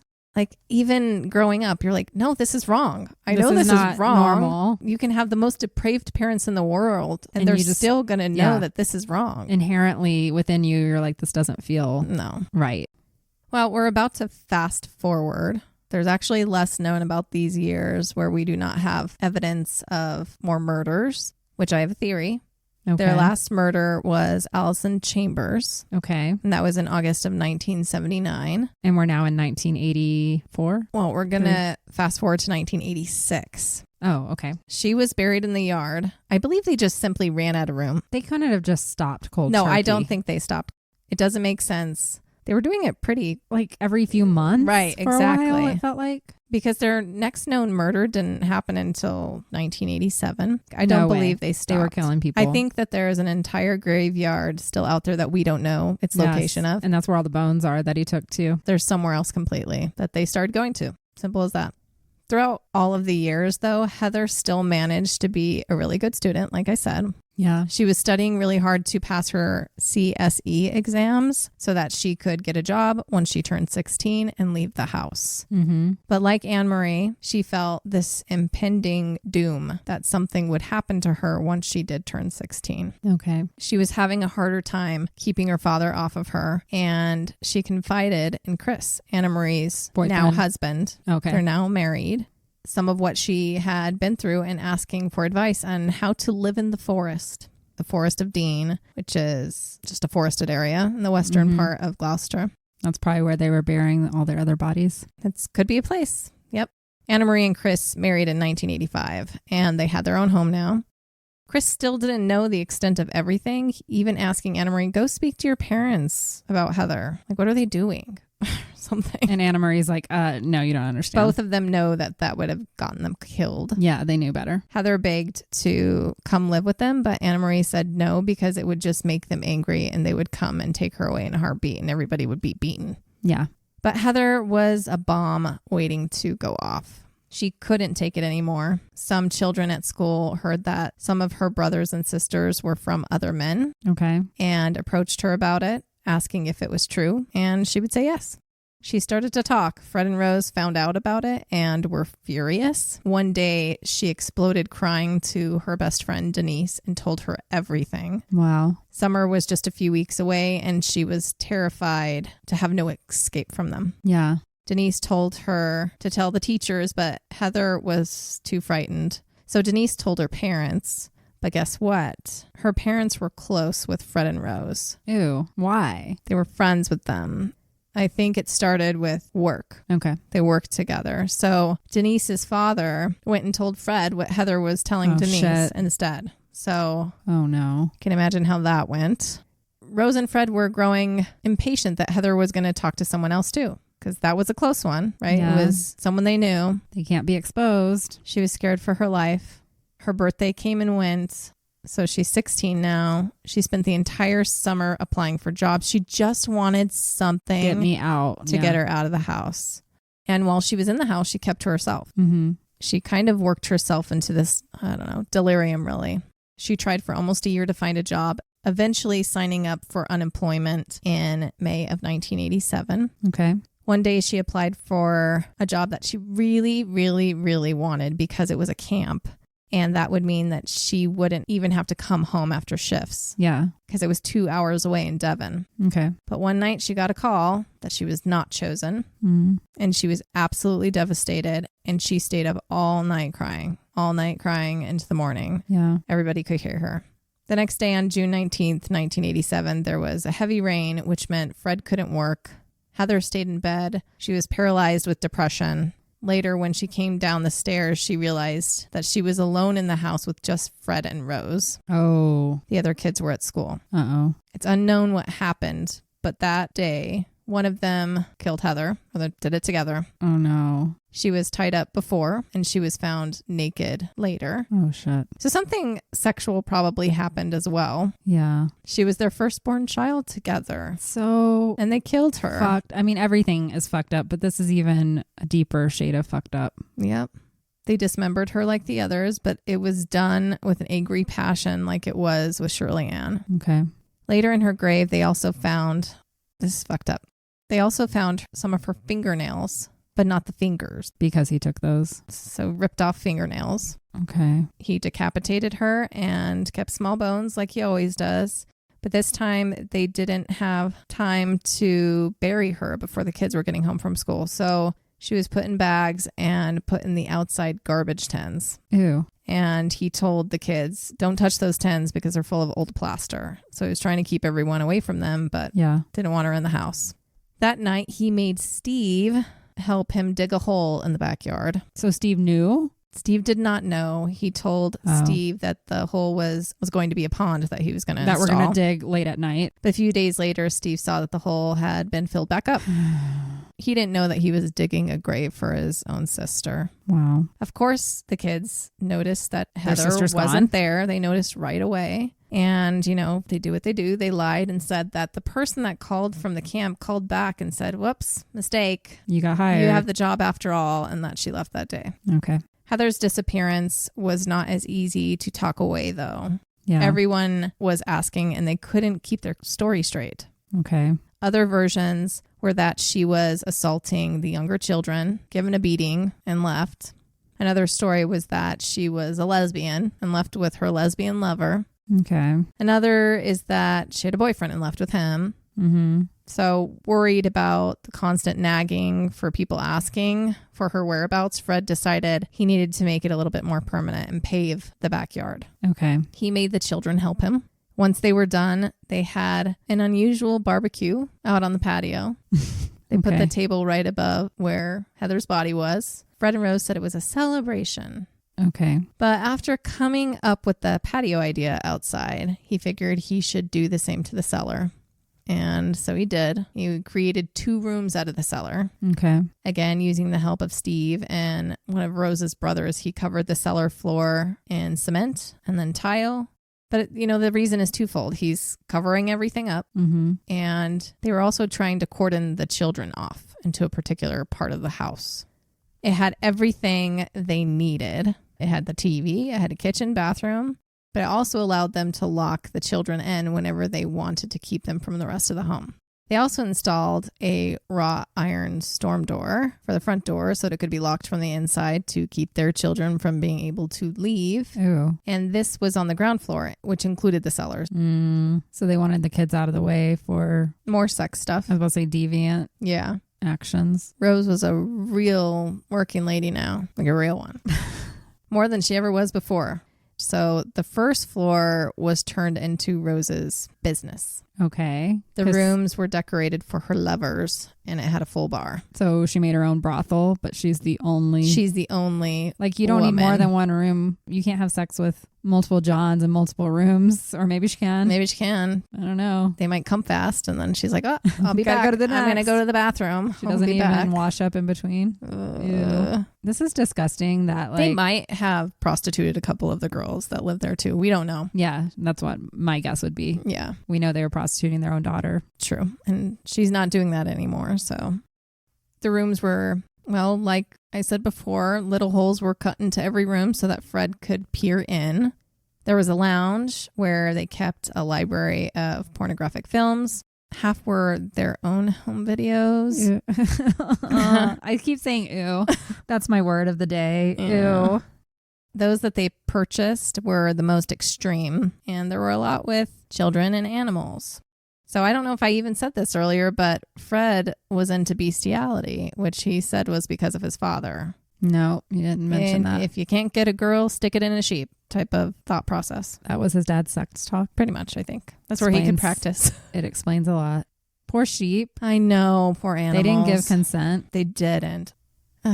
but it is thought that some might include the women that they murdered. Possible. And some of their own children. They finally had their full sex dungeon thing. Dream home. Their dream home. Ugh. With Heather now gone, Fred attempted to advance May more. Of course. May rejected him for months. Good for her. As best she could. Yeah. Before she met a boy herself. A boy named Rob Williams. Okay. Run away with him. Run, run, run. It was good timing for her because Fred was starting to wonder if she was a lesbian too. Oh, you must be a lesbian if you don't want to have sex with your father. That must be it. I mean, that's the only other option. Right. What? For some stupid reason, this boy moved into the home. Oh, no. And into May's room with her. But for May, it was good because Fred left her alone. Good. He was just happy that she was having sex with someone. These people are so sex obsessed. But now, I know. Now Rob has to watch his back because Rose will be trying to have sex with him. It's very true. She probably would. Although she doesn't seem very interested in boys. Yeah, I mean, she's up with the two 18-year-old boarders years ago. She likes East Indian grown men who are well endowed and girls, is what it sounds like. Her tastes have changed over the years. I don't think she liked them back then either. Yeah, she just did it as a means to an end. Her first was a grown-ass man. Yeah. And when she was 13, she went after grown-ass men too. Yeah. Anyway, but Fred and Rose liked Rob. And this was October 1988. So Rob was 18. May is now 16. Rob immediately noticed their obsession with sex. It was all they talked about. Yeah. Around this time, once Steve turned, I think it was 16. I don't know, but they kicked him out of the house, which I thought was interesting because you're not worried he's going to tell somebody? But they kicked him out. But 16 was like this magical number. That's like our 18 is what I'm guessing. I'm a little bit confused about that because I looked it up and that's not it over Age there. of adult. It's 18. Age of adult is 18. Even back in the 80s? I looked at it and it said that was even lowered from 21 years old. Oh. So I don't know. Maybe that's just, it's like the pre-adult.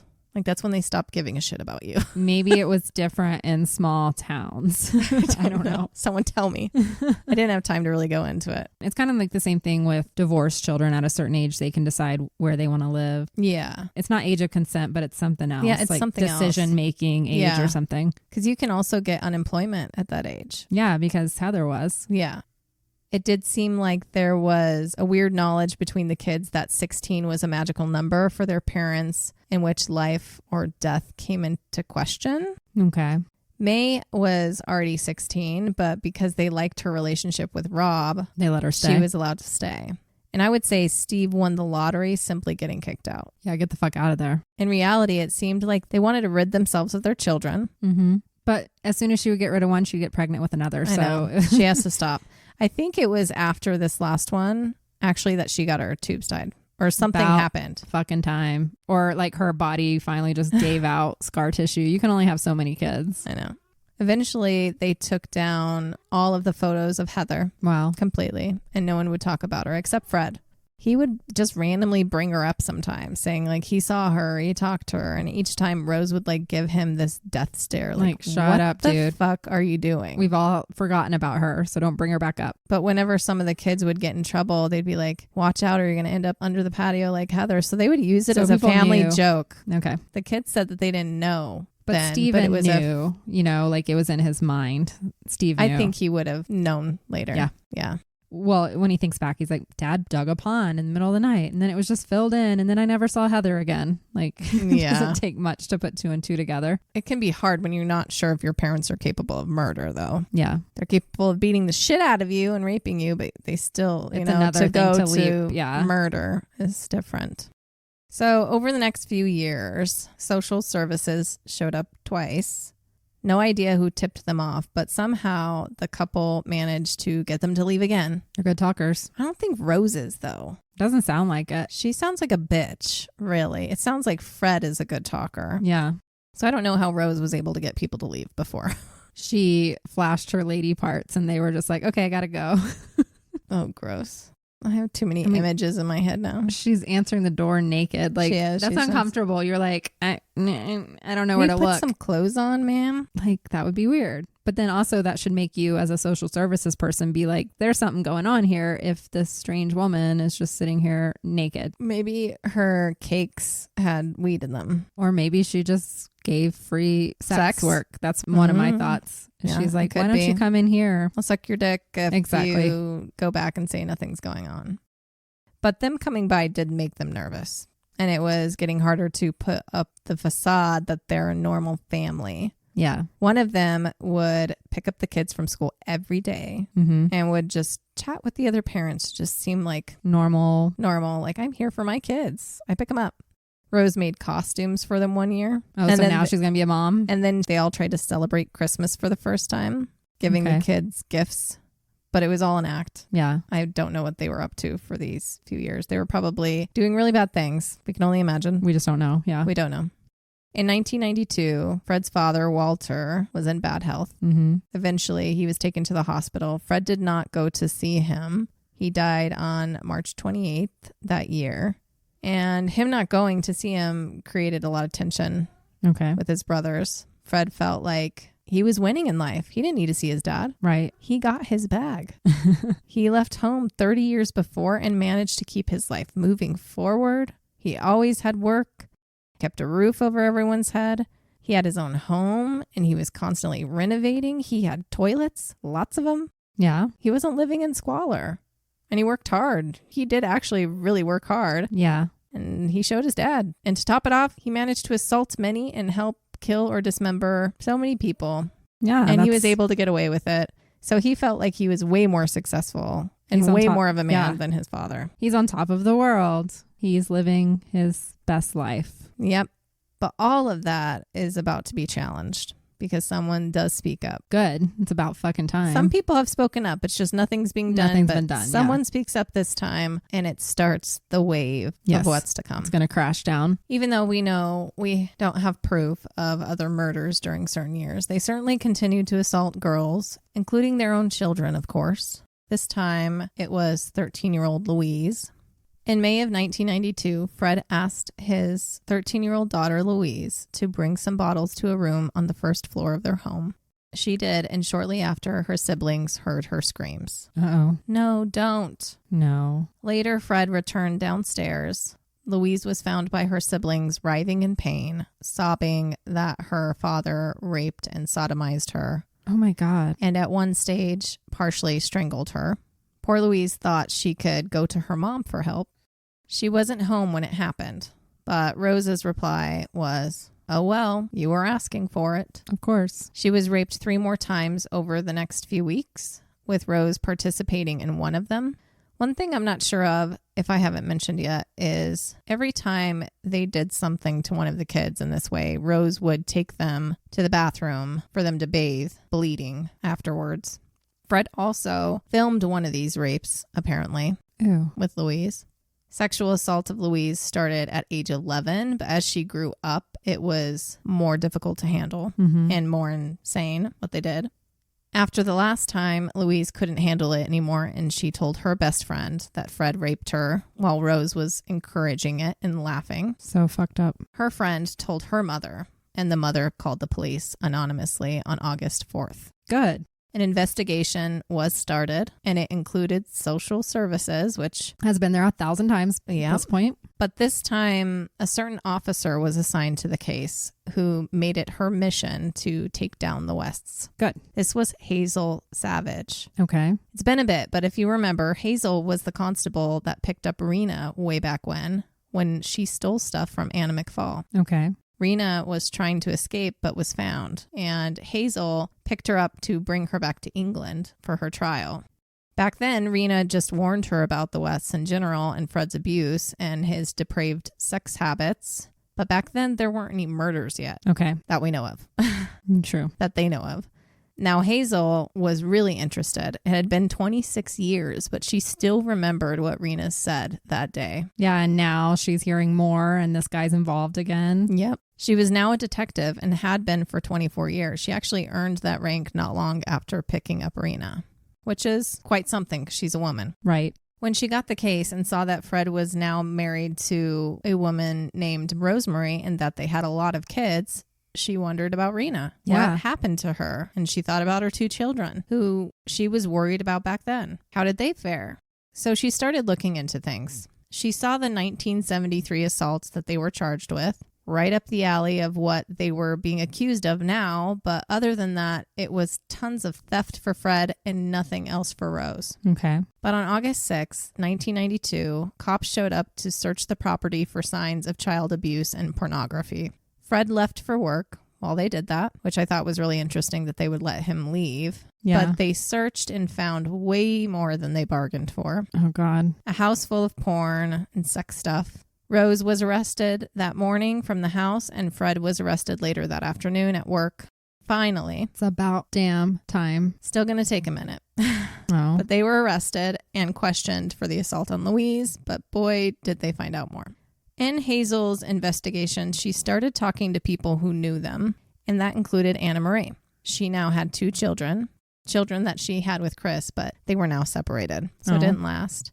And Anna didn't hold back. With her parents now in custody, it was finally her chance to speak up. Good. From talking to Anna Marie and later Chris still, and the other kids, although the kids didn't say much. Yeah. You know, they're still scared that their parents would get out and punish them or kill them. She found out about the physical and sexual abuse and that Charmaine, Rena, and Heather were missing. Mm-hmm. Anna Marie and Chris actually spent a lot of time and resources trying to track them down, but never found anything. Yep. Rena was her mother and Charmaine was her half-sister. And Heather, she turned away and couldn't forgive herself if something actually happened to her.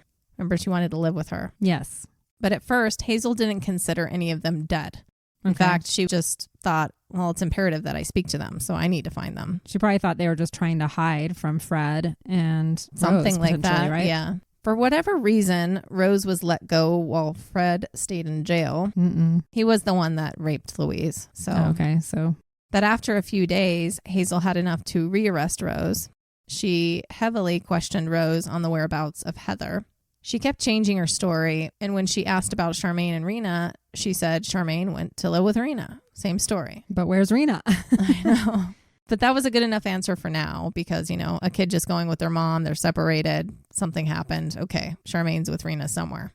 But Heather's whereabouts were really bothering Hazel. There was no trace of her at all. No doctor's visits, no job history, no lodging history, nothing. Yeah. They let Rose go again, this time on bail. She wasn't allowed to speak with her children or Fred. Okay. This depressed her, and she tried to overdose on pills at one point and alcohol. But Steve found her and took her to the hospital, and her stomach was pumped. Like, you don't get away that easily. No, you have to face the charges that you have committed. Fred was still in jail, but this time as a sex offender, so it was different for him. He immediately couldn't handle it, it seemed. Okay. He started to crumble right away. When Steve, May, or Rob went to visit him, Fred would cry and say stuff like, I did bad things while you were sleeping. Okay. He also decided to come up with some story that Heather was now a successful prostitute and drug dealer. Successful drug dealer. That's what every parent hopes for. Don't worry about her. She's doing well. She's making money selling drugs. Rose was back home, and without Fred working, she needed more money. She took on a cleaning job and continued to take customers, but she didn't like to be alone. So she bought herself some fish and 2 small dogs, which she abused just as she did her children. Poor dogs. But that wasn't enough. To soothe herself, she ate way too much while watching Disney movies, Looney Tunes, and the movie Hook. Do you remember Hook? Yeah, those are some random, she likes Disney movies. Hook is creepy, though, because I was thinking about that. Like, Hook makes sense because he kidnapped kids. Yeah, like, it's Peter Pan. Like, yeah. She was living a little fantasy there, just a little bit more colorful. Yeah. With candy. That surprised me that she was watching movies like that. I thought they had nothing but porn in the house. Well, they did take a break every now and then. They did take all the porn. That's right. She had nothing else. She had nothing all else. that was left was her kids' movies. Yeah, that's true. Don't ask me why, but for some reason, Fred was transferred to a hostel in Birmingham, which had some freedoms. Okay. There was a curfew, but he could be out during the day. That's dangerous. A sex offender? Let's let him walk around. Let's take him to a new town where there's new people for him to offend. He was not supposed to see Rose or go home or vice versa. It was a condition of her bail that she did not see Fred.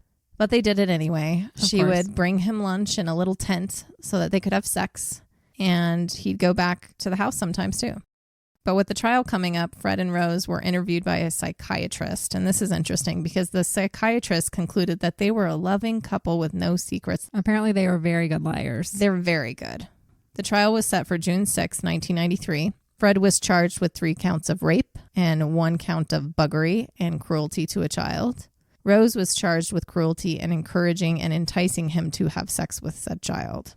But there was a problem. When the day came, the little girl was too scared to testify. Aww. And neither would her siblings, including Anna Marie, because Anna Marie thought if I testify and they somehow get the kids back, they're going to hurt the kids. Yep. So everyone backed out. They were not convicted. Fuck. They got to go home. And to make shit even worse, Rose signed a document that allowed the police to destroy all the pornography, including their home videos. So any evidence. The evidence is gone. Mm-hmm. Possibly even the murders. Yeah, that's horrible. So the 2 of them are back together. The children, thank God, were still with social services. Okay, good. So they did not go back to the parents. But Hazel wasn't done because she wanted to know where Heather was. Yeah. Social services, when interviewing some of the children, heard about the Heather joke that she was under the back patio. Mm-hmm. This got back to Hazel, and she was starting to think it wasn't a joke. Yeah. No matter what she did, she could find no evidence of Heather's existence since 1987.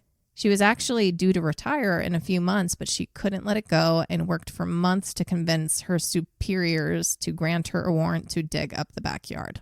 Good. Do it. Meanwhile, Fred and Rose were like 2 teenagers again, holding hands, cuddling, and spending time together, doing normal things like watching TV and playing cards. Okay. But life was different without the kids. They were not allowed back. Rose finally convinced herself that they didn't even want to be back with them anyway. No, they don't. No, and the kids are better off. Although the younger kids did eventually try contacting their parents, but Rose didn't want to talk to them. Not surprising. So instead, Fred and Rose did what they do best and went to La La Land and started talking about starting a brand new family. Because she just wants to be pregnant. She doesn't want kids. She just likes being pregnant. Something about it. So weird. I know that that's a thing. I know. I think that's part of this. It's the only thing that makes sense. We do know that Rose was sterilized after her last child. Thank God. But she went and scheduled an appointment and had it reversed. Oh, why? And voila, Rose was pregnant. Again in the summer of 1993. But I screamed when I saw this because it doesn't make sense that such evil people can continuously have children that they're just going to abuse. Right. But the universe was done with them as well. And she miscarried. Good. In December. After this, they were depressed and paranoid. Okay. Good for them. As they should be. So in the beginning of 1994, just a month or so later, one of the West kids was interviewed again by social services. And again, the child told them that they were scared to say anything because their dad threatened to kill them and bury them under the patio like he did Heather. Okay, time to go dig in the fucking patio. Yep. This got back to Hazel again, and she gave a final push for the warrant. This time, it was granted. Good. On February 25th, 1994, they showed up with their warrant. They started to pull up the concrete in the backyard, but they had to do it slowly and carefully. The first day, they didn't find anything. Fred went to the police station that night and complained of harassment. Shut up, Fred. They were just after them for something now because they couldn't convict them before. He ended up being held for a while, but was let go. Rose was also interviewed about Heather again, but in the house. And she was a bitch to the people investigating her, which did not help her in the long run. No, that's not going to help you. No. She was changing her story again and screaming at the officers the entire time. Steve and May were at the house at this time with their parents and were just kind of a witness to everything. A policeman stayed and guarded the soon-to-be crime scene overnight so that nothing could be done. Yeah. The next morning, digging continued. Fred knew it wouldn't be long until they found her and possibly the other 2 that are buried back there. Steve watched as his father grabbed a few things, a lighter, a wick, and flint. I don't know what he was grabbing those for. That was never explained.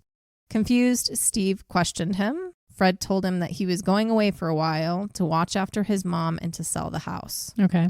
Steve then watched Fred go stare out the window at the dig again, and when he turned around, his face was contorted. Steve said he looked at me so evil and so cold. That look went right through me. I have no idea what Fred was thinking. Maybe to protect Rose, but he went outside and told the police to take him in. Okay. On his way to the cop car, he yelled to the neighbors, "I didn't kill Heather." But then, once in the police car, he said, I killed Heather, but you're looking in the wrong place. Okay. He was taken back to the station where he told them that he strangled her and cut up her body, but killing her was an accident because he had just lost his temper. Okay. He told them that if you take me back, I will show you exactly where she is, and there will be no need to destroy everything. Mm-hmm. I want to make sure the house can be sold and support my family with me in prison. Okay. He was trying everything that he could to stop them from finding anyone else. All the other bodies. They agreed to take him back, but arrested Rose again so that there was no way that they could communicate. They interviewed her again. This time she put on an act. She was quiet and crying. Mm. She stuck to one of her stories that Heather was gone, but then started adding more lies, that she visited Fred at the hostel. Heather did, Okay. among other things. They told her, well, Fred confessed to murdering her, and then she changed her tune. Oh my God, really? I had no idea. Oh my God, I never want to see him again. If I do, I'll kill him. She didn't say exactly that, but it was close enough. On the 26th, the dig continued. They weren't finding where Fred said she'd be, so they expanded the search area. They came upon one bone far away from where Fred said she'd be. Okay.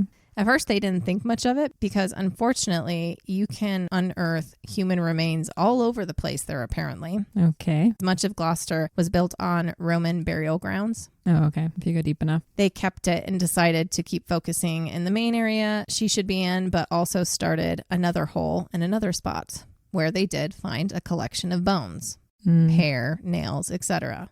The bones were taken back to headquarters. A professor of forensic pathology was brought on to examine the bones. He was able to put the bones back together, mostly. Many small bones and a few odd bones were missing. And that other singular bone they found did not go to the same skeleton, and it was definitely not from Roman times. It was an extra femur bone. Mm-hmm. Yeah. It was then that they realized, oh crap, there's more than one victim here. Yeah. Once word got back to Fred that they found another, he confessed that other than Heather, there were two more in the garden. When Rose was told that, she turned on Fred and said something was wrong with him. So now she's just completely blaming Fred. Yep, it's all him. She had no idea. Him. She's innocent. Fred was officially booked, but Rose was let go on bail, again, back to her house to watch the digging continue. Poor, manipulated Steve and May went to the papers and said that they didn't believe their parents were capable of murder and that they supported them. Oh. It's a regret later. I also heard a rumor that that was part of what Fred asked Steve to do. Okay. Go to the paper, make some money. Yeah. Fred was informed that they were going to search the rest of the home too. So Fred decided to confess 2 more murders and that the girls were buried under the cellar. Oh, wow. And under the new bathroom addition, all while leaving Rose out of it. Okay. But thankfully, these cops did not think Rose was innocent. He was trying to take all the blame, but at the same time, it didn't bother him too much to give this information. He was more upset that they were tearing apart his home that he spent 20 plus years renovating. Right. Fred wasn't completely forthcoming, though, other than Shirley Ann and Linda Goff, both known to be associated more closely with Fred and Rose. He had a hard time remembering any of the other girls' identities. Okay.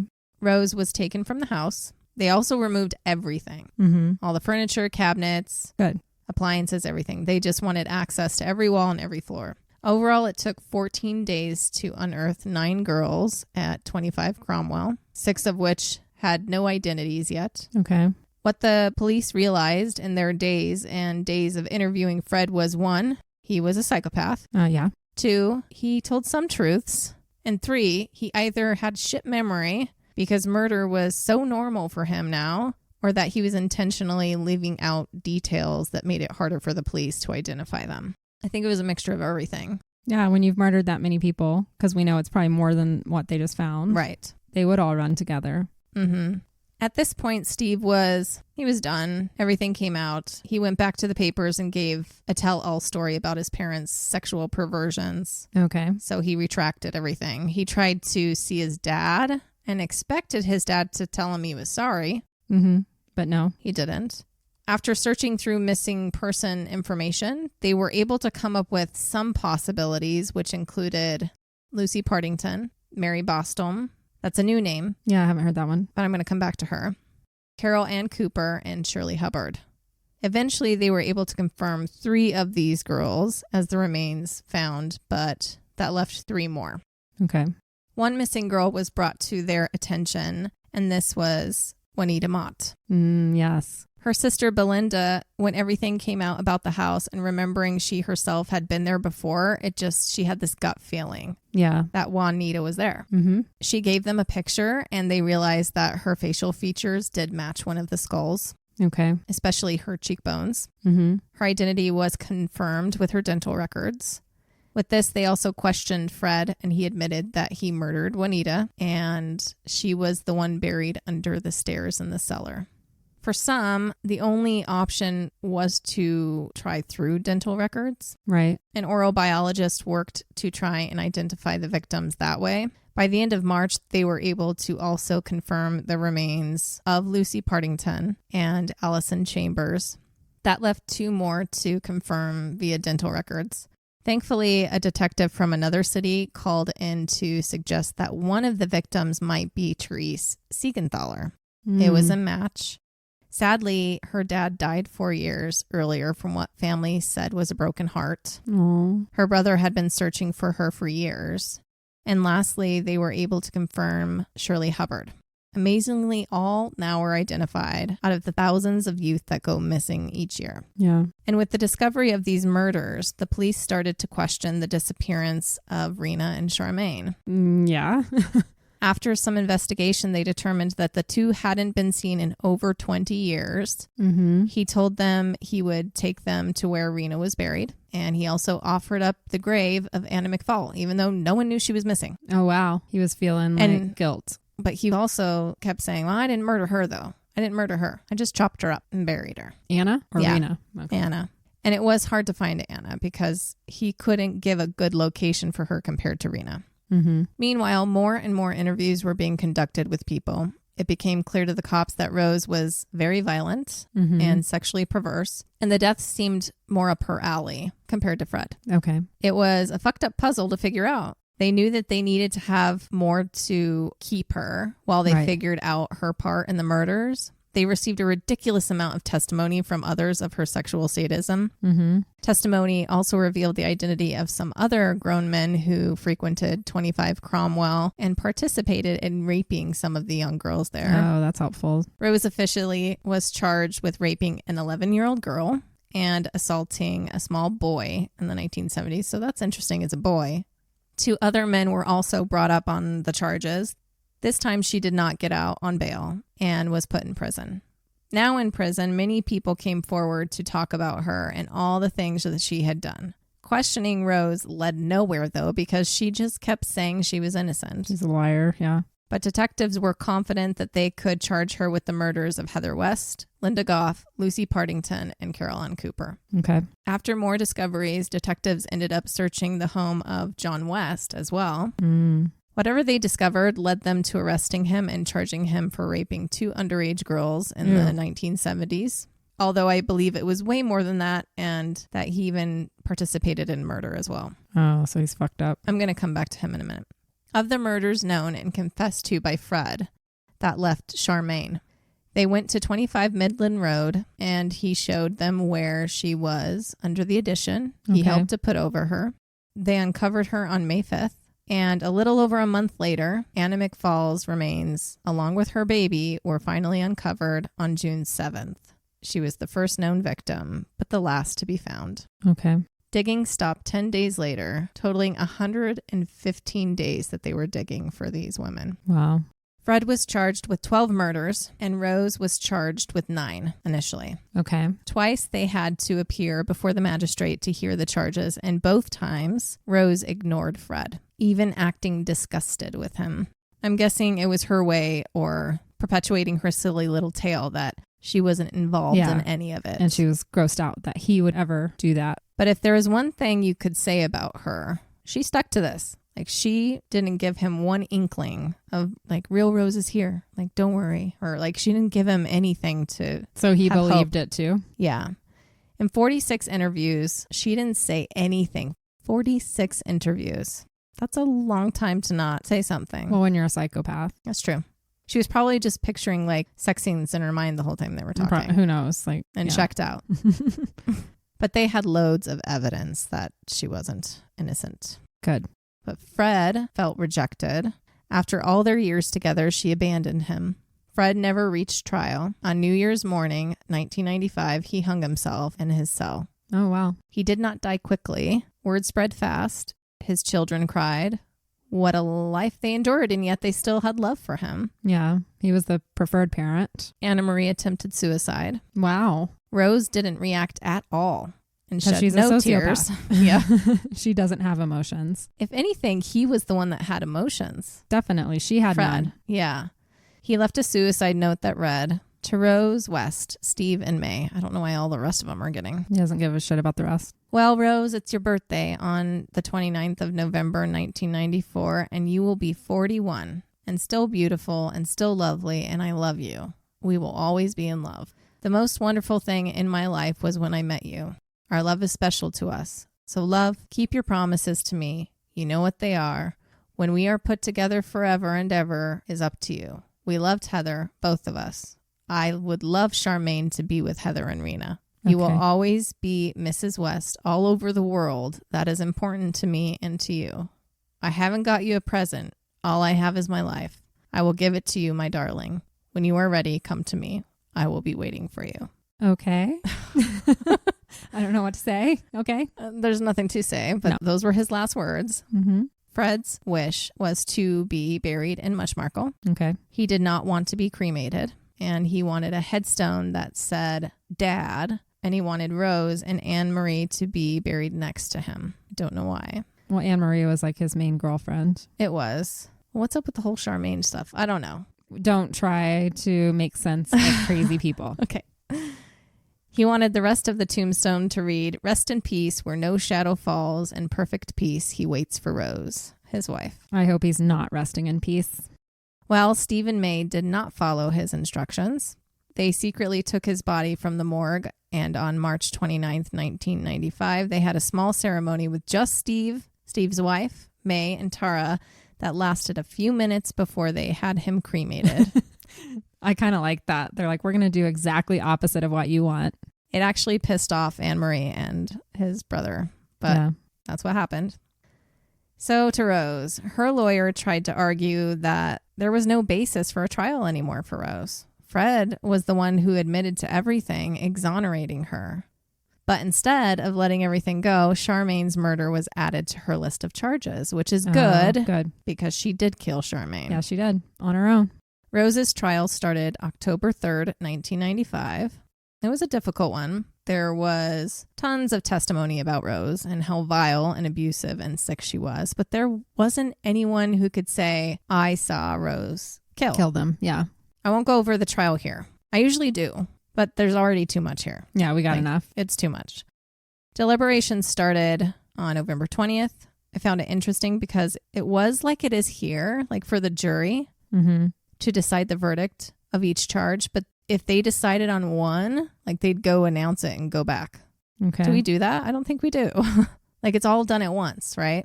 So let's say you're being charged for, You're saying each charge was separate? Yeah, like so she was charged with different murders, right? And sometimes they throw in another one like cruelty to this or buggery to this.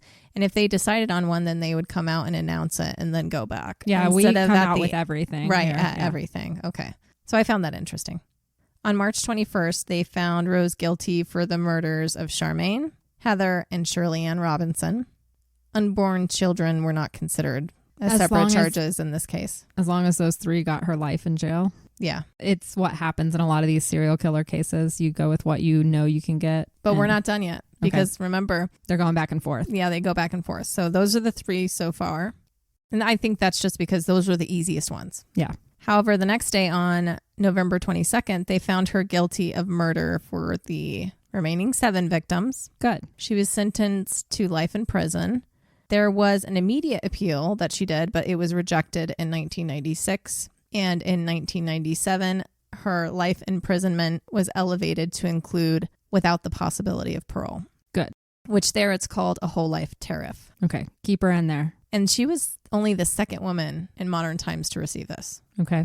As of today, she is still alive and an inmate at His Majesty's Prison Newhall in the village of Flockton in West Yorkshire, England. I hope it's a horrible, horrible prison. Yeah.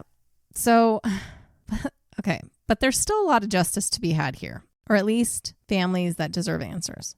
Okay. All law officials believed that there were more murders. Yeah, there has to be. And other grave sites yet to be identified. Fred simply confessed to the ones that he was either directly connected to that he couldn't hide, like his kids, Rena, Shirley Ann, and Anna McFall, or those at the property. Yeah. The rest he was holding on to until he felt like saying something more. He told some, but not detectives, and in taking his life, we'll never have the chance from him. True. And Rose isn't going to say shit. Doesn't seem like it. He liked messing with the authorities, but in the end couldn't handle that Rose rejected him. But in prison and to others, he admitted to killing at least up to 30 women, around there. Yeah. I would say more. Probably like 50. To officials, around 20, and to Steve, like he told Steve this too. He claimed around 30 to his son Steve. Okay. And he also claimed to have fathered 42 children to his knowledge. It might be the damn case. It's probably the case. That's scary that many kids are related to him. I know. Like, I knew someone who was one of 17 children, and his dad, it was like 15 baby mamas. Damn. So it happens. Oh, yeah, definitely. And guys won't ever know. And there's probably more. If that's the ones he knows of, there's probably more because he was out fucking around all over the place. Mm-hmm. And obviously doesn't understand birth control because nope. He got both of his wives pregnant multiple times too. So I'm just going to list off some other possibilities that have been brought up either by Fred himself or through police assumption. Okay. So, and these were from different times that we've covered in his life.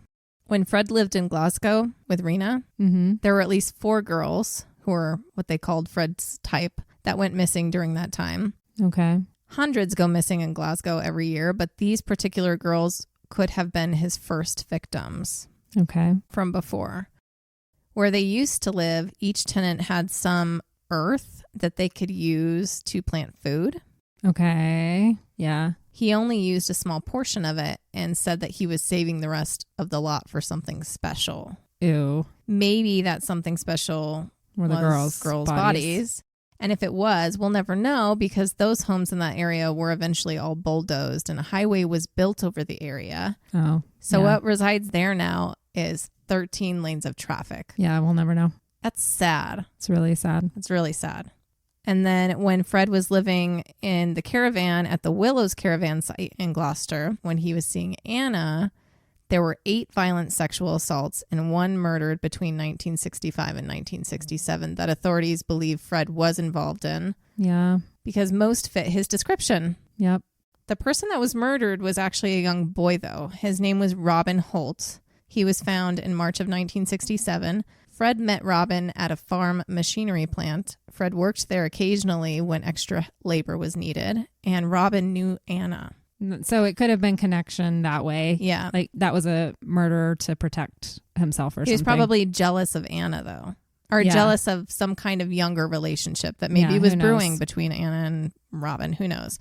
In February, Robin was found hanging in a cowshed, half naked. And there was a bunch of porn magazines all around him with drawn nooses on people's necks in the magazines. So they ruled it a suicide. But knowing Fred's connection to him and this jealousy and just his sexual crap, they are kind of tying it to him. After Anna's death, when Fred was living with Rena in Bishop's Cleeve on the lake, he frequented a cafe in Gloucester where a young 15-year-old Mary Boston worked as a waitress. Oh, yeah. He also had worked at the cafe fixing things, or he had some kind of construction work there. Mm-hmm. She was last seen on January 8th, 1968. She was waiting at a bus stop and was going to her boyfriend's house 5 miles away. She was not considered a runaway. She had a Monopoly game with her that day, and pieces of the game were found scattered in the snow at the bus stop. Scotland Yard was called in, and there was a large search for her, but she was never found. Fred actually admitted to others while he was in prison that he did in fact murder her, but never directly to the police before his death, and there is no evidence other than their connection confirmed by others. Mm-hmm. Other witnesses came forward about seeing the two in his car at one point, and that she might have known Anna as well. Okay. I mean, a small town, it kind of sounds makes sense. Similar age. And as we know, grabbing girls from the bus stop is what they did. He likes that. Steve West said that Fred did admit her murder to him as well before his death. Then he probably did it. Yeah. There was reason to believe that she was buried in a cellar under that cafe. And investigators actually dug it up in 2021 and sadly did not find her there. So we still do not know where Mary is. She's buried somewhere. Another possible murder is that of Donalyn Moore. She is still missing. In fact, after the trial, they discovered that there were 9 other women that lived at 25 Cromwell as lodgers that were missing at the time. Oh, yep. They're gone with... Mm-hmm. Well, they were able to locate some. Oh, okay. They knew their names and they did try to locate them. Donna was one of the ones that they weren't able to locate. Donna's father was in the United States Air Force, like Juanita, but when he transferred back to the U.S., he did take her mother with him, but she was left behind, or she chose to stay. She was a teenager at the time. Yeah, she wanted to stay with her friends. She was a lodger there at the house. She was known by the nickname Yankee Doodle, I assume because of her father. Probably. There is nothing more known about her other than the fact that she's just still missing and was known to have stayed there as a teenager. So, I mean, most likely. Yeah. Other obvious possibilities are girls that may have gone missing after staying at Jordan Brooks' house in Upton Lane, as well as other care homes in the area during specific years. As we know, the West specifically targeted girls that way. This one was difficult because once the girls are out of their care, it is not their responsibility to keep track of them, the homes, you know. Mm-hmm. And there were more than 2,000 girls to track down. There was a small team looking into this, and it took them over 3 decades to sort through. Yeah, that's a lot of people. I know. They were able to track down the whereabouts, either dead or alive, of almost all of them, actually. Oh, so wow. Except for 3. So it's possible that any one of these 3 were victims. Fred claimed that while he was staying at the hostel in Birmingham, remember, after being arrested initially, this is in 1993, that he killed a woman in the tent that Rose brought along during their visits. Even then? There's nothing to support this, really, but there is also no reason not to believe it. Right, that's their thing. He only had to be there for head count in the morning. Otherwise, they didn't pay attention to his whereabouts, which is ridiculous. That's absolutely crazy. During the trial for Rosemary, a woman named Janet Leach took the stand. Okay. Janet was what they called an appropriate adult. It's another word for a social worker, but essentially they're brought in kids usually, or for someone that needs to have someone else there when being questioned. Mm-hmm. So she was brought in for Fred. She spent over 400 hours with him. He told her so much that she requested to be removed from the case, but it didn't happen. People thought that she got a little bit too close to him and fell under his spell. But the truth is, it was just all too much for her. Yeah.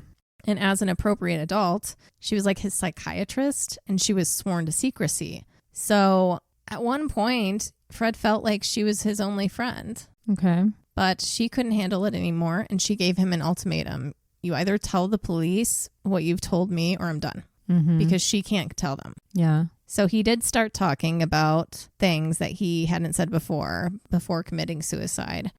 Her role was unpaid. Okay. So when she was approached by the Daily Mirror to tell her side of the story in exchange for money, she agreed. Yeah. Which she's not supposed to do, I guess. Okay. And on the stand, they questioned her about this and her intentions with the information she was giving in her testimony against Rose West. Mm. And she freaked out. She had a stroke on the stand. Oh my God. Yeah, from the stress of everything. She did come back the next day, but she had a stroke and she had to leave. Damn. Yeah. But during the talks that she had with Fred, she mentions that he admitted to at least 20 to 30 more women that were murdered. He talked about 2 women being buried in the Forest of Dean. Mm-hmm. He said that women are in a well near the Berkeley Nuclear Power Station. Oh. He also mentioned a barn. There are bodies buried in the barn and some in the fields outside of it. Mm-hmm. All the murders of these women were carried out in this barn.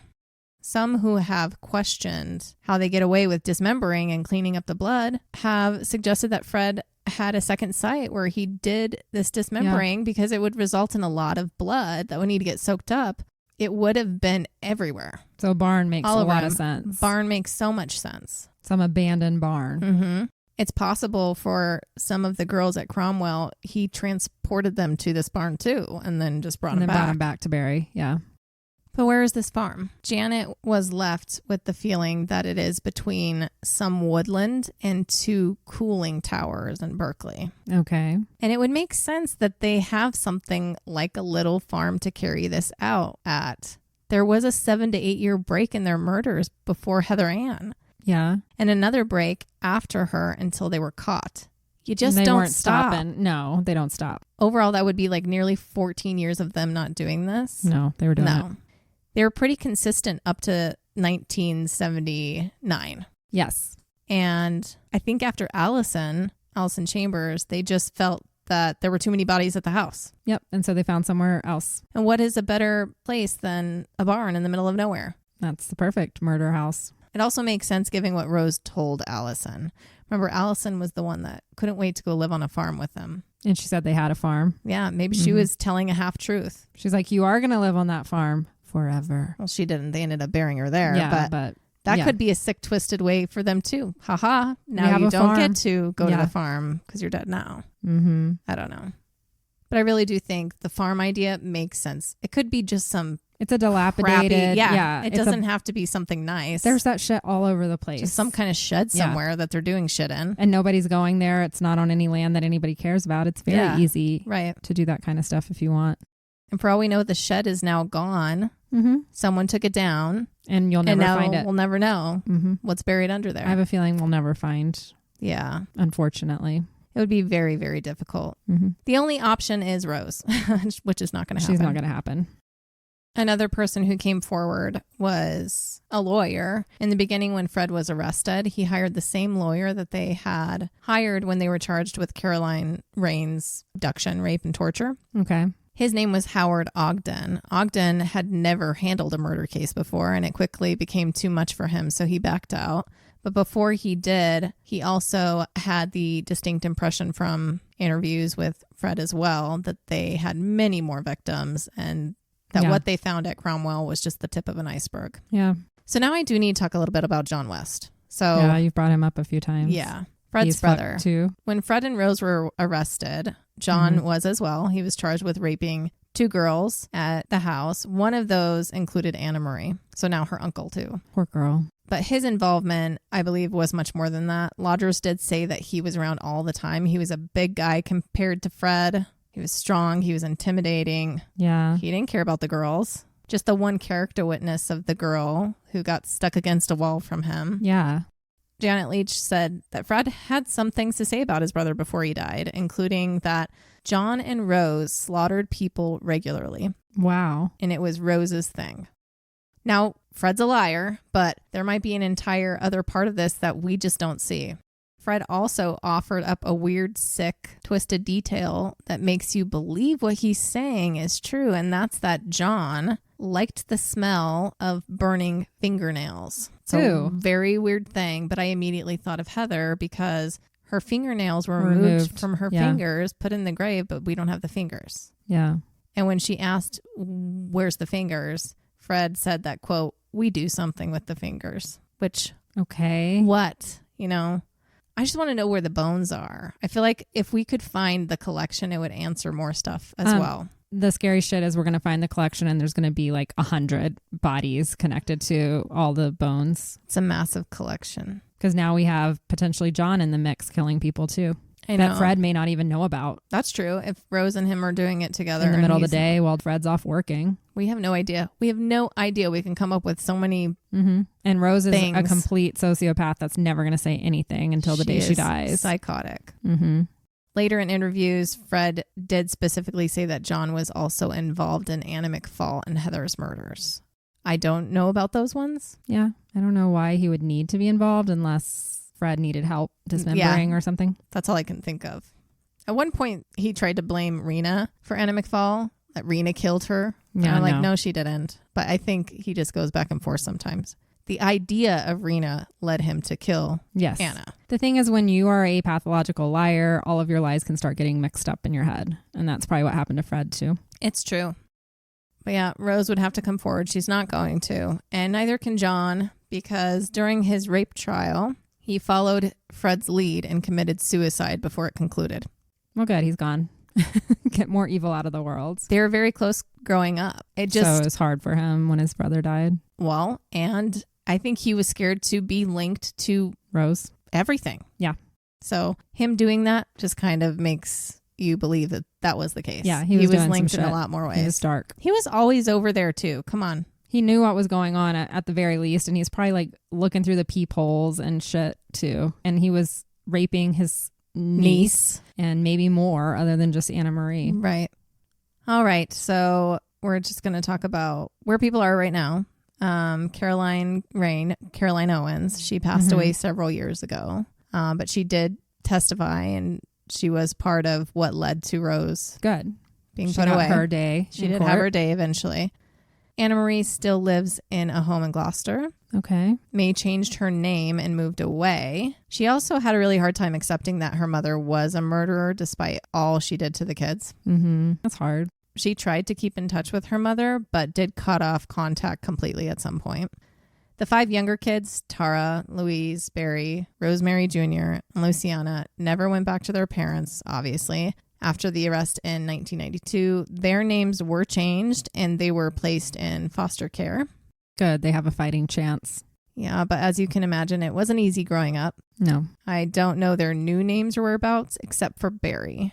Barry came forward later stating that he actually witnessed Heather's murder at some point. He was young. He was young. He was 7 at the time. But he saw it happen. He explained how they restrained her and then physically and sexually abused her. So I don't know if one kid stayed home or he got home early and saw something. It and was like, yeah. And he said it was Rose that killed her. I believe that.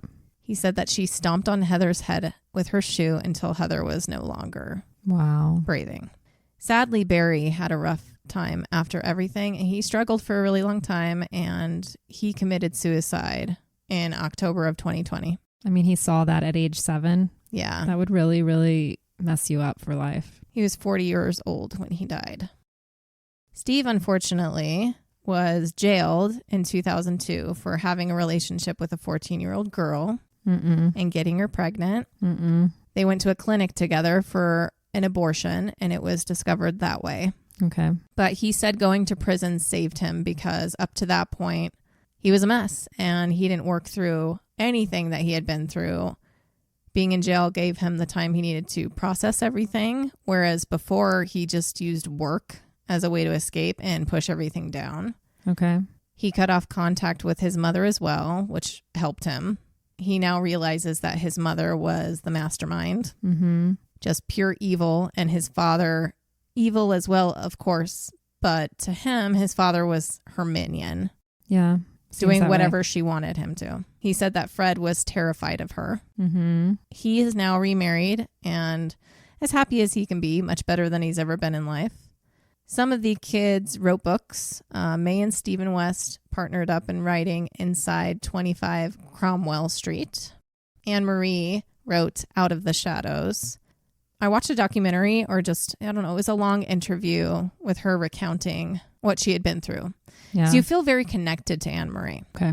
Through this. I don't know if you do. Yeah, we know her whole life, right? I feel really hard. Yeah. And so watching her talk about things that she'd been through, it was really hard to sstomach. Yeah, that poor girl. She's been through so much. Through it. Yeah. They all have, but she took the brunt of it. Yeah. There's a lot out there on this case, as you can imagine, with it being one of the most, if not the most infamous cases Britain has experienced in modern times. Yeah. Rose never apologized to her children. In fact, she used any chance she could to blame them for everything, calling them names and telling them that she wishes they were never born. She's just a fucking lovely lady. Bad. Yeah. And there's still people who come out and try and defend her. It's Fred's fault. He introduced her to this and he did this. And I'm like, no, she she's not good. She was a bad egg from the beginning. Something happened when she was boiled in the womb by electroshock therapy. Something really, really, really malfunctioned in that woman's brain. Yeah. She's never been able even as to a young function. Kid, I understand what she went through, but you have to stop excusing. People go through horrible things and don't become monsters. This. Yeah, exactly.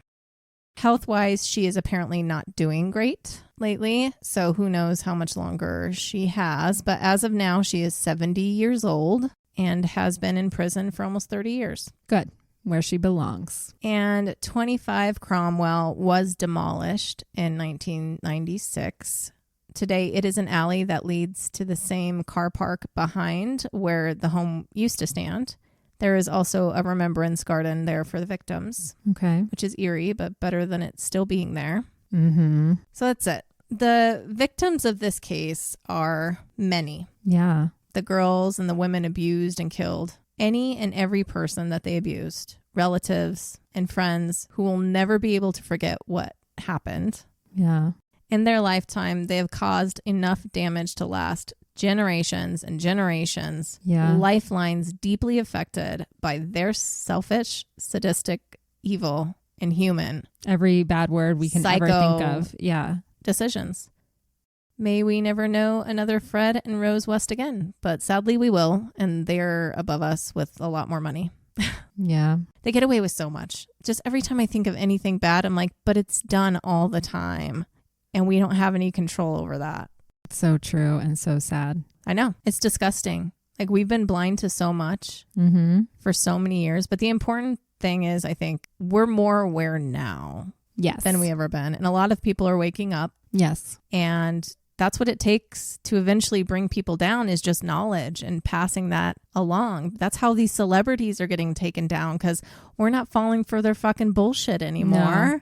And you're going to get called out. And people feel empowered to talk now. It's They're a not matter of time. as afraid as they used to be. Yeah. There is more means to get the word out. We have social media and things that you can do to get the word out there that they can't necessarily silence as easily. They're trying to. They are Why trying do you to. think they don't want TikTok?